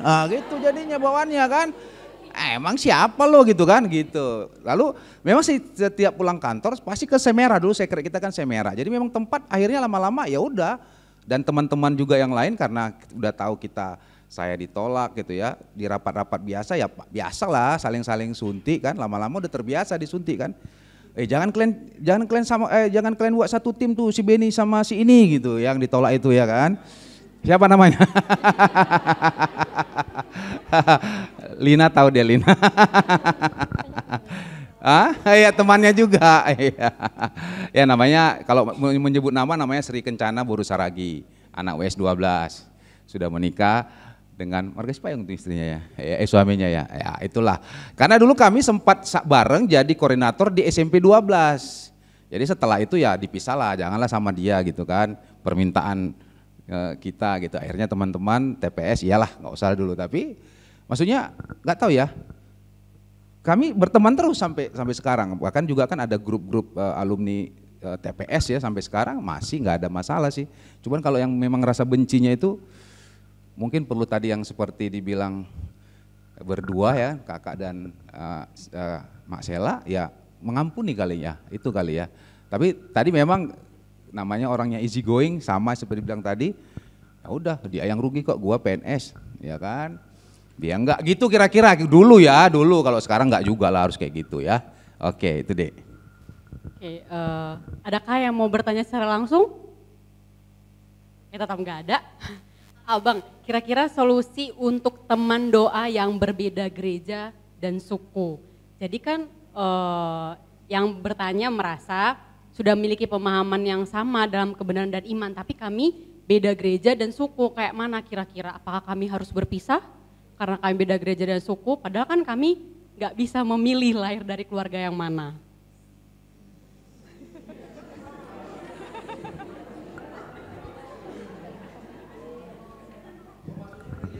Dia Kristen HKBP. Ya, satu lagi mungkin di ini Bang. Kristen GBKP ya, jadi beda ya. Tapi sama-sama Kristen gitu. Sama-sama Kristen. Ayo Kak dari sisi ini Kak. Ya. Ku tak tahu kau dari gereja mana, asalkan beralaskan Kristus. Itu sudah lagu kita. Saya dengan suami saya berbeda, saya HKBP, dia GKPS. Iya. Iya. Ya kan tinggal pilih. Ada teman kami dari GKPI satu lagi dari Metodis kalau nggak salah ya. Mereka nggak pilih dua-duanya, mereka masuk GRII. Lah, terserah setelah menikah. Nggak ada masalah di situ. Kami milihnya jadi GKPS, saya ikut. GKPS, meskipun saya harus berjuang berbahasa Simalungun. Ya, berjuang berbahasa Simalungun. Tapi saya nggak ada masalah karena dia pun nggak pandai-pandai amat jadi bahasa Simalungun. Jadi saya merasa aman gitu. Tetap berbahasa Indonesia ya. Maksudnya sekarang suami saya Sintua, saya sekarang pengurus seksi sekolah minggu gitu-gitu. Jadi di gereja. Jadi kita tetap bisa melayani bersama gitu. Bagi saya itu pilihan. Balik lagi. Nah suku ini memang ya nanti akan ada perbedaan-perbedaan di dalam pelaksanaan kehidupan sehari-hari. Ya Simalungun sama Toba aja ada perbedaannya loh. Ya setelah saya jadi, maksudnya banyak ikut Simalungun udah jarang makan ikan mas. Banyakan makan dayo, dayo nabinatur. Ya gitu-gitulah ya. Jadi bagi saya kalau kita memilih, sebuah keputusan itu pasti ada konsekuensi. Maka sebelum kita memutuskan, pikirkan konsekuensi. Siap enggak menghadapi konsekuensi? Kalau siap, maju. Kan yang penting beralaskan Kristus. Kita sama-sama orang percaya. Orang yang mau melayani, sungguh-sungguh hidup bagi Tuhan. Mau di gereja mana ya, enggak ada masalah lah. Akhirnya mau di gereja mana, enggak ada masalah. Masalah budaya, kita berdua memang harus saling sepakat lah gitu dalam hal itu. Jadi ajarin, ya suami saya mengajari saya Simalungun, dia pun nggak malah pandainya, saya minta ajarin sama mertua juga, gitu. Ya di Toba misalnya ya saya bantu suami saya kalau ada sesuatu yang perlu, nah gitu-gitu. Misalnya kami kan boru ya di Sitorus. Ada acara-acara Sitorus, maka saya harus bawakan sarungnya dia, kan gitu kan. Karena dia pasti kerja. Di acara adat Sitorus itu dia harus kerja. Dia mesti bawa sarung misalnya. Nah itu hal-hal yang, terus ya kami biasa pakai bulang kalau di Simalungun. Itu bulang itu penting. Jadi kalau ada acara-acara itu ya banyak wajib dipakai gitu. Maka saya harus selalu bawa. Kalau di Toba mana ada? Nggak perlu amat ya, sortali itu jarang dipakai untuk ini, untuk adat-adat. Tapi kalau bulang sama gotong ya, topinya itu orang Simalungun, itu dipakai wajib. Ya, sementara kalau Toba enggak. Nah gitu-gitulah. Jadi kalau saya bilang itu pilihan dan setiap pilihan ada konsekuensi. Kalau kamu memutuskan misalnya nih menikah dengan orang Manado, kamu orang Toba misalnya, menikah dengan orang Jawa, menikah dengan orang misalnya Chinese, itu ada konsekuensinya, pelajari konsekuensinya dan siap enggak? Gitu aja. Oke, Kakak Abu, terima kasih.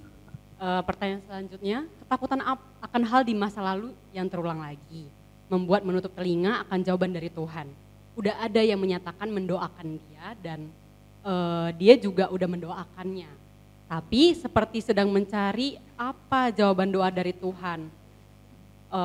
Terus dia bilang dia udah mengetahuinya namun menutup telinga. Kira-kira kayak mana ya Kakak Abang? Agak berat sih pertanyaan. Tapi sebenarnya paling intinya kayak gini.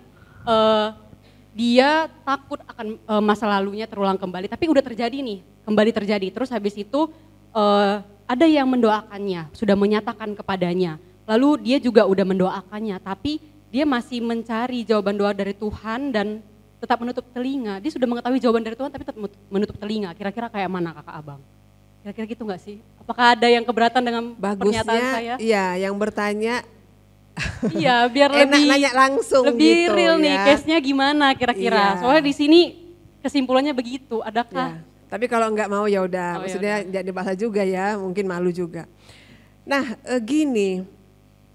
Masa lalu itu kadang-kadang menurut kita enggak terlalu berpengaruh. Tapi ingatlah bahwa di dalam pernikahan semua masa lalu dengan dampak-dampaknya akan terlihat. Mungkin waktu pacaran enggak terlalu terlihat. Tapi nanti setelah menikah itu akan terlihat. Jadi pernikahan itu memang itulah uniknya ya, Tuhan itu menciptakan lembaga pernikahan untuk membuat kita bertumbuh memang. Untuk menguduskan kita memang. Jadi kita dikuduskan juga dari masa lalu kita. Dipulihkan dari masa lalu kalau kita mau memulihkan. Nah kalau dia menutup telinga terhadap masa lalunya atau jawaban dari Tuhan, akhirnya maksudnya Tuhan bilang enggak tapi maju terus misalnya ya, kan kita enggak ngerti ya. Tuhan bilang enggak tapi dia maju terus, kalau enggak menikah sama ini tuh sama siapa lagi aku menikah. Nah ada juga yang bilang begitu kan dalam hatinya gitu kan. Terus udah menikah, nanti di dalam pernikahan akan muncul itu percikan-percikannya, bahkan mungkin lava ya, lava itu kan energinya besar, itu bisa meledak tuh. Ya, Gunung Merapinya jadi meletus gitu. Nah, itulah yang cukup berbahaya. Karena itu saya menyarankan konseling pranikah lah sebelum menikah. Dan konseling pranikah itu jangan 3 bulan sebelum menikah. Setahun. Iya. Ada, bisa, ada. Tapi gini, bagi saya gini, teman-teman. Ingat yang tadi ya, yang tadi itu ya. Perbedaan apapun itu kekayaan sebenarnya. Kalau kita mau. Masalahnya nggak mudah orang berubah. Kenapa? Kalau kita berubah, kita mengakui kita salah, benar nggak? Dan ketika kita mengakui kita salah, nggak enak. Makanya kita nggak mau berubah. Susah kita berubah. Nah orang yang rendah hati lah yang mau berubah. Benar. Orang yang rendah hati lah yang mau berubah. Maka kalau kalian mau menikah, rendah hatilah. Nah itu saya bilang. Benar. Kalau nggak berubah, nggak sukses lah pernikahan kita. Nggak mungkin. Jadi dalam konseling pranikah ini baru tadi malam selesai ya sesinya. Mereka tahu nggak konselingnya? Tahun 2022 November. Oktober. Ini baru selesai. Dan banyak sekali, termasuk saya konseling lagi perempuannya sendiri. Saya konseling lagi laki-lakinya sendiri. Jadi bukan cuma materi konseling pranikah, ada 10 materi itu kan. Bukan hanya itu yang kami bahas. Tapi masa lalunya, ya dia pernah dilecehkan secara seksual, itu pengaruhnya besar nanti waktu berhubungan seksual. Besar pengaruhnya. Kan kita sama-sama gak punya pengalaman berhubungan seks, iya kan? Tiba waktu praktek, lah kok gini, kok gak enak gitu. Iya, jadi ayo kita konseling pranikah. Nanti di konseling pranikah itu kita bisa lihat masa lalu seperti apa yang akan berdampak di dalam pernikahan. Gitu. Nah ini serius nih, beneran. Jadi jangan 3 bulan sebelum nikah kamu konseling. Kalau bisa setahun, setidak-tidaknya 8 bulan, setidak-tidaknya. Karena materinya ada 10. Ya, dan di dalam 10 itu ada PR-nya, ya, ada perubahan-perubahan yang perlu terjadi. Gimana perubahan terjadi dalam 3 bulan? Nonsense. Makanya saya sering menolak kalau 3 bulan lagi. Jadi Kak, kami mau konseling pranikah, kapan nikahnya? Itu pertama kali saya tanya. Saya nggak peduli mereka namanya, alumni dari mana, nggak peduli saya. Kapan nikahnya? Itu yang paling penting. Kalau 3 bulan, aduh maaf lah ya dek, nggak ada gunanya kalian konseling pranikah. Teori nggak ada itu. Kita semua punya teori, tapi kita nggak melakukannya. Tapi di dalam konseling pranikah itu harus dilakukan. Kalau dia nggak berubah, saya bilang lihat dia nggak berubah. Nanti jangan harapkan lagi berubah waktu udah menikah ya. Terima dia apa adanya seperti sekarang ini. Kalau berubah, aduh puji Tuhan itu bonus sama kamu, beneran. Hadiah dari Tuhan. Tapi kalau dia nggak berubah, memang begitulah normalnya, nggak berubah.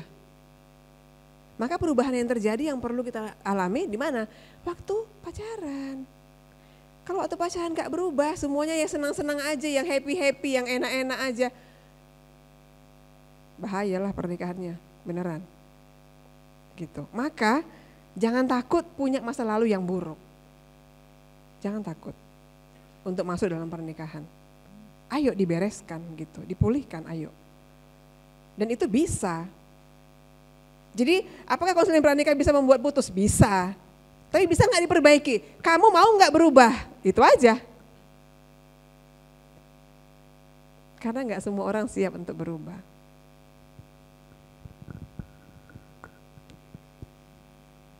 Dari kakak abang adakah yang masih mau bertanya? Silakan bang.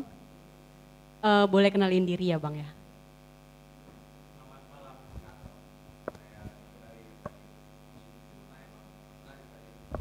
Ada pembahasan tentang berbeda gereja ya. Saya malah ingin bertanya soal keluarga gitu bang, karena kan di Indonesia ini kan kita harus tahu ya, di Indonesia Raya ini kan kalau menikah itu nggak bisa cuman cowok dan ceweknya aja atau pasangannya aja, karena ada keluarga yang harus dinikahkan dalam tanda kutip. Kalau di luar negeri kan mereka nikah aja urusan mereka personal gitu kan. Tapi kalau di Indonesia ini enggak.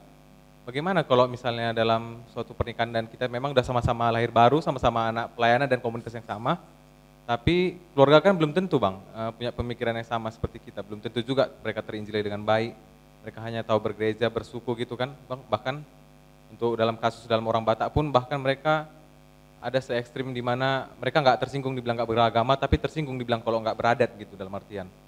Bagaimana untuk menyikapi perbedaan keluarga seperti itu, Bang? Dalam satu sisi juga kan Alkitab mencontohkan soal patriarki ya, di mana dari adat Yahudi pun yang diambil dari marga laki-laki, keturunan laki-laki yang diikuti seperti itu kan. Mungkin kalau berdasarkan itu anak Tuhan bisa dong alasan kayak ya udahlah ikut keluarga laki-laki aja atau ikut adat atau ikut gereja laki-laki aja gitu. Sedangkan di sisi lain juga kan kita kan udah sama di mata Kristus nih, nggak ada perbedaan laki-laki dan perempuan, kita semua sama di matanya kan. Perempuan juga kan punya kebenaran sendiri. Nah itu ketemu di tengahnya bagaimana kira-kira ya Kak? Terima kasih. Kakak Abang, tahan dulu bentar ya. Adakah yang mau bertanya lagi? Oh iya Bang. Abang maju aja Bang. Boleh Bang.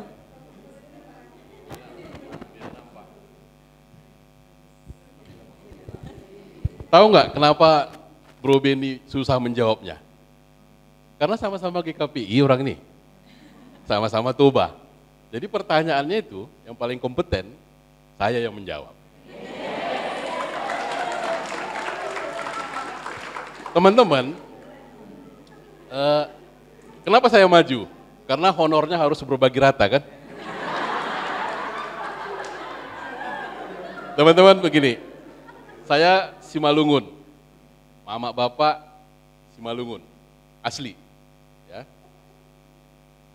Saya mendapat pertentangan sebenarnya dari keluarga ketika tahu Boru Sitorus. Apalagi bapak saya punya trauma tersendiri dengan Boru Sitorus. Nggak tahu, entah pernah ditolak, entah nggak tahu. Katanya Boru Sitorus ini. Artinya begini, yang paling diperkuat adalah bukan mau memperkuat pernyataan keluarga besar. Yang perlu diperkuat adalah bagaimana aku dan kau bisa maju melawan keluarga besar. Pasti. Ya. Jadi ketika kita mau maju, pastikan pasangan kita ini akan berdiri di depan. Jangan di belakang, kalau di belakang lari dia nanti. Pastikan di depan. Untuk apa? Untuk membenteng kita. Bahwa pertahanan terakhir adalah pasangan kita. Pastikan dia juga membela kita di depan keluarga. Jangan bilang, entah itu mak, aku pening aku kalau sama dia. Gitu pula jawabannya kan. Jadi bayangin teman-teman, Simalungun itu kan memang secara geografis tidak terlalu disukai oleh Toba, bahkan tidak terlalu disukai oleh Karo. Iya kan? Bahkan kalau secara genetik sukunya, suku Simalungun itu kan suku orang-orang yang minder. Makanya lungun aja bawaannya kan. Iya kan? Nah, teman-teman tahu nggak kenapa saya tidak memilih orang Simalungun? Supaya bertukar darah itu. Tetapi ketika mau mengajukan itu kepada keluarga besar, gini-gini saya dijodohkan pernah dengan burunya Eporus GKPS. Yang pada saat itu sedang berada di Jerman. Kalau kalkulasi hidupnya lebih mantap juga ke sebelah ya kan. Tapi kan kita nggak kenal. Kenapa?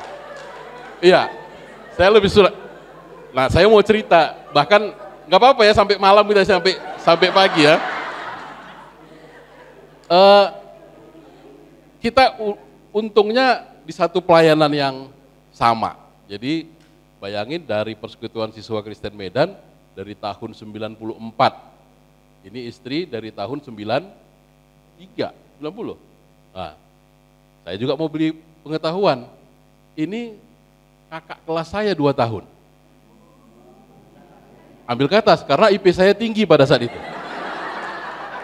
Ya, dijumlahkan dari semester 1, 2, 3, 4 IP-nya. Teman-teman, ini orang yang paling disegani untuk levelnya Persekutuan Siswa Kristen Medan di Perkantas.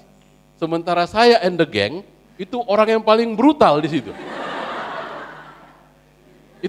Kak Lina itu teman sekelas kita, sama ada Donald, ada Benny yang ini. Bahkan yang tadi cerita tadi, saya bilang, bro, coba cek dulu tuh Bang John itu, pandi-pandian tuh doa sama lagi. Aku doa sama dia, perjelas lu. Makanya orang ini mempertanyakan itu karena suruhanku kan. Dan itulah gunanya ring 1, supaya pastikan, dan kita nggak capek-capek. Saya mau bilang begini terkait kepada pertanyaan itu. Pastikan kitanya sudah kuat. Kalau nggak kuat, jangan coba-coba maju. Iya, kayak mana? Berbeda kita. Ya udahlah sampai sini aja. Iya. Sampai sini aja. Nggak gitu juga konsepnya Bambang, ya kan? Jadi cerita perbedaan, teman-teman juga harus pastikan sekarang, ya, apakah perbedaan itu sangat prinsip ke depan. Kalau sangat prinsip, jangan coba maju.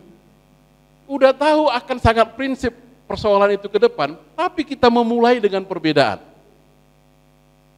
Ya suku Simalungun, kita suku Toba.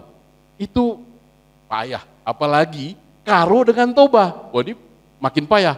Karena pengalaman kita juga bilang, orang Karo bilang, kasar-kasar kali orang Toba ini. Jorok katanya. Jorok di mananya ya kan? Kira-kira begitu. Toba sama Simalungun, underestimate sama Simalungun. Ya kan? Mana ada orang yang Simalungun yang hebat. Ya. Kalau tidak kita pasangannya sebagai orang Simalungun, dia tidak akan hebat. Kira-kira begitu. Ya kan? Makanya istri saya duluan kan, dia sekarang S3, saya masih S2. Kan lebih mendorong supaya dia lebih hebat. Mengingat itu lagi, coba lihat kanan kiri ini. Yang cewek-cewek. Saya mau tanya, kita mau cerita pernikahan, pacar pun belum punya ya kan? Kira-kira gitu. Yang punya pacar, cewek-cewek, jadi bawa materi lagi ya kan? Yang punya pacar, cewek yang punya pacar. Enggak ada, 1, 2, puji Tuhan, kayak KKR kan, puji Tuhan. 3, 4, cowok yang punya cewek. 1, 2, 3, 4. Dan ini bukan ceweknya itu kan? Bukan? Iya. Ada juga sini ceweknya? Enggak ada? Oh ada, 1, 2. Nah, terus yang sisanya nih ngapain? Serius, ya teman-teman. Pertama, saya mau bilang, ini kan udah alumni kan. Pertanyaan sebenarnya, ketika kalian mahasiswa, kalian ngapain aja? Kalau dicek, pintar, enggaknya kali kan? Ya kan? Ada yang IP 4 di sini, jarang. Pelayanan, enggaknya juga. Ya kan? Pelayanan. Memang dari wajah-wajahnya oke lah ya. Hal yang paling makanya saya maju, saya mau pengen sampaikan. Pengalaman kita, sekarang saya berumur 48 ya. Tua ya, sama dengan bapakku. Hah? Umur bapaknya? Makanya tua kali kita ya kan. Teman-teman, lihat kanan kiri yang berada di ruangan ini. Ya, yang berada di luar sana. Sedangkan yang di sini saja kadang-kadang nggak jelas. Serius, saya mau bilang itu. Apalagi mencari yang di luar sana. Makanya saya kira cowok yang di sini, saya kira katarak semua kalau ini nggak ada pasangannya di sini.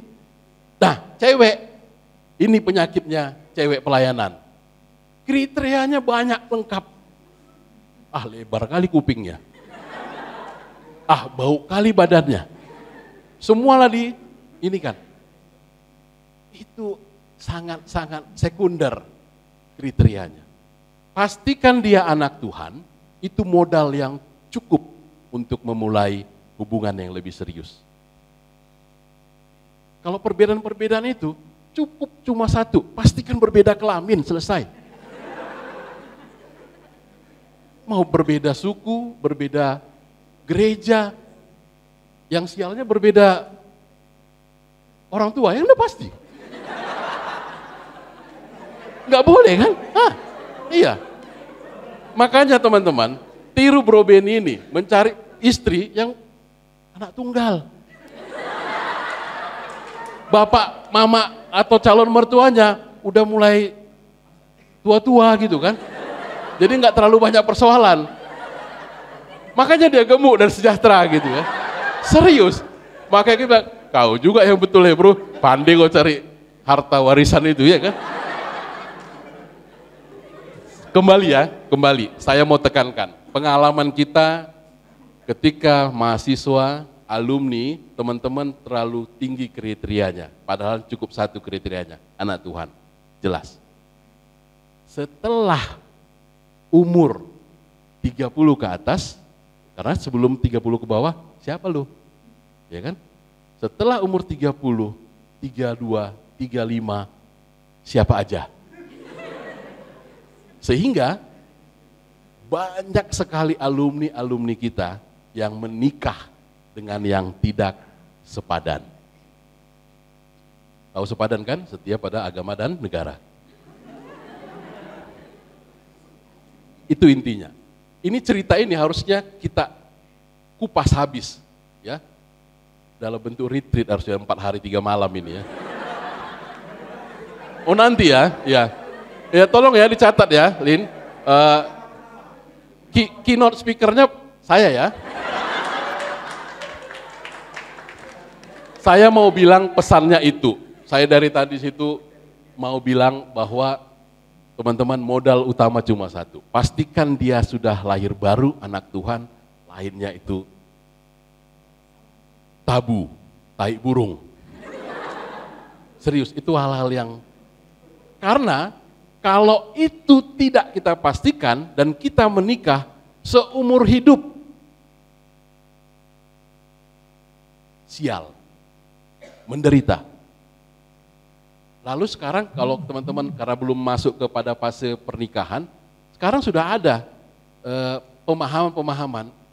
Ngapain kita seumur hidup menikah dengan orang yang salah? Keong, kenapa kau yang menikah? Kan gitu. Maksud saya, tolong malam ini clear bahwa modal utama pacaran, pernikahan adalah sama-sama anak Tuhan.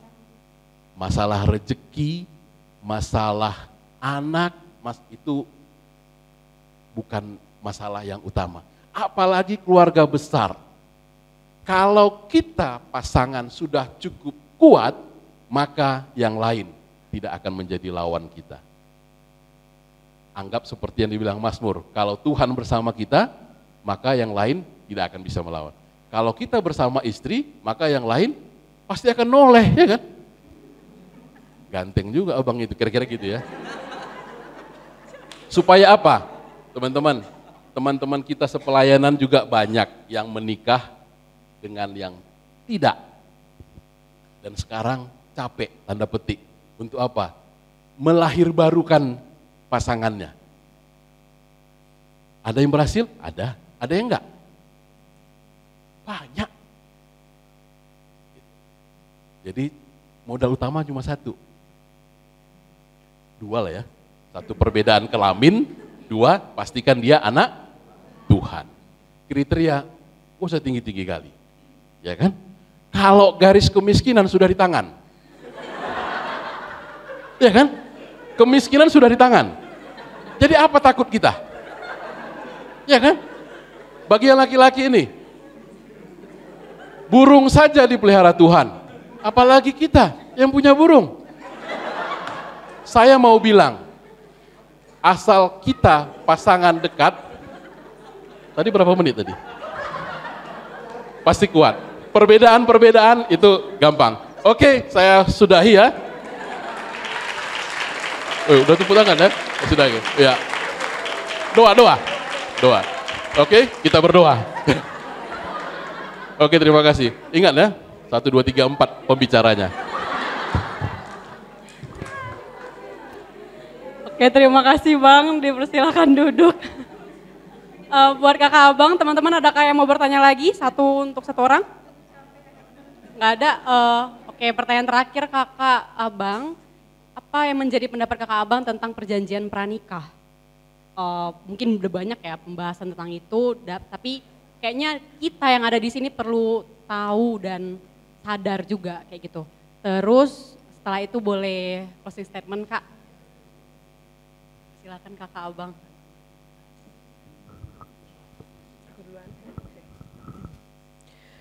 Perjanjian pranikah ya, kan itu sebenarnya itu seperti tunangan, benar nggak sih?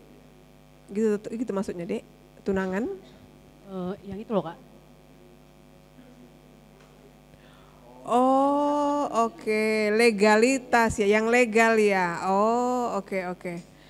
Iya, saya pernah mendapatkan pasangan pranikah yang seperti itu. Ya, mereka punya perjanjian di depan notaris tentang harta gono gini. Belum nikah loh ini. Jadi ada dua ya yang mereka buat perjanjian. Yang pertama adalah ini kan memang calon suaminya ini adalah pengusaha. Dia pengusaha memegang usaha bapaknya. Bapaknya masih hidup. Jadi bisa dikatakan harta dia dengan bapaknya itu nyampur gitu ya. Nah, jadi itu satu dulu perjanjiannya. Bahwa yang menjadi harta dia untuk dibawa menikah adalah ini itu. Yang ini bukan harta dia, yang itu bukan harta dia, yang itu satu. Itu depan notaris tuh. Yang kedua, memang sih mereka nanya sama saya, ini anak Tuhan ya, anak Tuhan nih. Ya anak Tuhan, dua-duanya anak Tuhan. Lalu mereka nanya sama saya, Kak perlu nggak kalian melakukan itu Kak? Perlu, saya bilang. Tapi apakah perlu di depan notaris? Menurut saya itu terserah kalian, saya bilang gitu.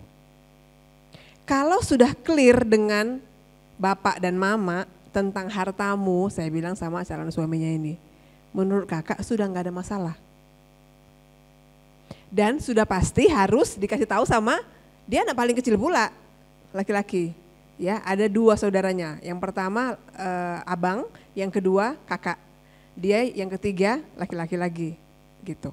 Jadi harus clear juga nih sama saudara kandung, ya kan? Karena memang hanya dia yang membantu usaha bapaknya. Abangnya punya pekerjaan sendiri, kakaknya punya pekerjaan sendiri. Waktu bapaknya minta mereka untuk ikut dalam usaha bapaknya ini, mereka nggak mau. Mereka mau kerja. Ya udah. Tapi kan ada harta bapak itu mesti dibagi 3 dong. Nah, kan gitu ya, makanya harus dikelirkan. Tapi si calon suami ini bilang, kami mau di notaris Kak. Bagus. Kalau notaris berarti sudah nggak ada masalah lagi di masa yang akan datang. Kalau nggak dinotariskan bisa bermasalah, bisa. Tapi bisa juga enggak. Tergantung bagaimana kau mengenal keluargamu, saya bilang. Apakah keluargamu adalah tipe orang yang ya matre lah gitu ya, maksudnya apalagi nanti istrinya ya kan gitu kan, suaminya, suami kakaknya gitu kan, itu kan dulu kan begini begitu tuh ceritanya, kenapa jadi sama mereka, kan harusnya itu punya bapak apa segala macam. Nah, maksudnya itu jangan sampai ada di masa yang akan datang, karena tinggal dia yang belum menikah gitu. Jadi akhirnya dinotariskan. Nah yang kedua mereka punya perjanjian notaris bahwa semua harta atas nama suami dan atas nama istri itu dipisahkan. Sehingga nanti di masa yang akan datang, ini ceritanya ini ya, kan nanti ini setelah menikah nih. Ya kan? Nanti setelah menikah diusahakan semua, misalnya beli mobil atas nama istri, beli rumah atas nama istri. Supaya apa? Kalau perusahaan ini bangkrut dan punya hutang, maka rumah, mobil yang atas nama istri tidak diganggu gugat oleh bank atau oleh negara. Jadi mau menyelamatkan itu sebenarnya. Cuma nanti akan ada masalah. Karena kan ini kan kita bahas semua konsekuensi. Konsekuensinya adalah apa? 1, apakah keluarga besarmu setuju? Enak kali dia. Kok atas nama dia dong semuanya? Nah, kan gitu ya. Nanti ini keluarga besar si laki-laki pasti protes. Yang cari adekku kok atas nama istrinya semua. Itu kakak bilang itu satu potensi konflik kalian. Kak bilang gitu. Udah, yang kedua, kalian yakin kalian baik-baik saja nanti setelah menikah bertahun-tahun dan berpuluh tahun? Yakin? Yakinlah Kak gitu, oke yakin. Tapi kemungkinan ada enggak di masa yang akan, artinya gini, jangan tutup kemungkinan dirimu itu akan baik-baik saja sepanjang hidupmu. Kenapa? Karena kakak beberapa kali dapat klien yang dia bilang gini, tahu nggak kakak, aku nggak pernah dari mulai dulu, ya Tuhan ya, memikirkan bahwa aku akan selingkuh. Bagiku, aku nggak mungkin selingkuh. Nah dia datang karena selingkuh, gitu. Jadi jangan tutup kemungkinan kamu. Semua kemungkinan akan terjadi, karena itu perlu diantisipasi dan diusahakan. Nah gitu dia. Jadi kakak bilang sama mereka, yakin? Kalau yakin maju. Karena semua atas nama istrimu nanti. Jadi hartamu apa? Ya aku ada juga nanti Kak satu aja, tapi kalau bangkrut nanti ini usaha ini biar aja itu aja yang disita. Yang atas nama istri nggak disita. Nah gitu. Jadi dua itu perjanjian mereka, dan itu sudah mereka lakukan dan mereka sudah menikah. Sekarang istrinya sedang hamil 6 bulan atau 7 bulan. Mereka langsung ambil rumah, dan rumah itu atas nama istri. Mobil yang ada yang dikasih bapaknya untuk mereka itu balik nama atas nama istri. Langsung gitu. Ya. Jadi perjanjian begitu sah, terserah saja. Asal konsekuensinya kalian tahu. Jadi semua konsekuensi mesti kita pikirin. Maka usahakanlah untuk kalian tetap memelihara cinta, memelihara pernikahan supaya nggak ada kemungkinan bercerai. Kalau bercerai maka istrinya akan bawa semua harta, suaminya tinggal gigit jari. Ya, dan kalau usahanya tetap bagus, ya puji Tuhan, kan gitu. Usaha maju terus, bagus terus. Tapi kalau pailit, bangkrut, nah gimana? Gitu. Nah itu pernah terjadi. Jadi nggak apa-apa, silahkan aja kalau mau. Memang sih biasanya ya yang begitu itu kan harta tuh. Jadi termasuk hutang-hutang ya. Jadi kan ada hutang di bank juga. Tapi atas nama bapaknya kan. Nah sementara kreditnya berdua dengan dia, bapaknya dan dia yang nanganin. Nah itu juga masuk dalam perjanjian tuh. Dan bapaknya setuju, ya puji Tuhannya gitu ya, bapaknya enggak apanya kawinnya, maksudmu, enggak gitu. Setuju gitu bahwa sampai kredit ini selesai mereka akan tetap bayar sekian setiap bulan. Gitu, itu juga ada. Cukup membantu? Oke, closing statementnya apa ya? Kalau untuk teman hidup memang ingatlah bahwa itu keputusan kedua terpenting setelah kita memutuskan untuk menerima Kristus. Yang kedua adalah memutuskan untuk memilih Dia. Kalau sama yang perempuan, saya mau tekankan, kamu akan tunduk kepada istrimu sepanjang hidupmu. Kamu harus pastikan sebelum dia jadi suamimu, calon suamimu itu adalah orang yang tunduk pada Kristus. Supaya kamu tunduk sama dia. Kenapa? Karena kita tunduk sama suami kita bukan karena perilakunya. Setelah dia menikah dia mabukan, main judi, utangnya banyak, dia suamimu, tunduk sama dia. Macam mana aku tunduk sama orang kayak gitu Kak, dia gak layak. Lah bukan karena dia gak layak, tapi karena kau menjadikan dia suamimu. Bayangkan seumur hidup loh, kita tunduk sama dia. Tunduk sama Kristus mah gampang, ya kan? Kenapa? Kristus itu gak pernah salah. Suami awak, banyak kesalahannya gitu. Bener.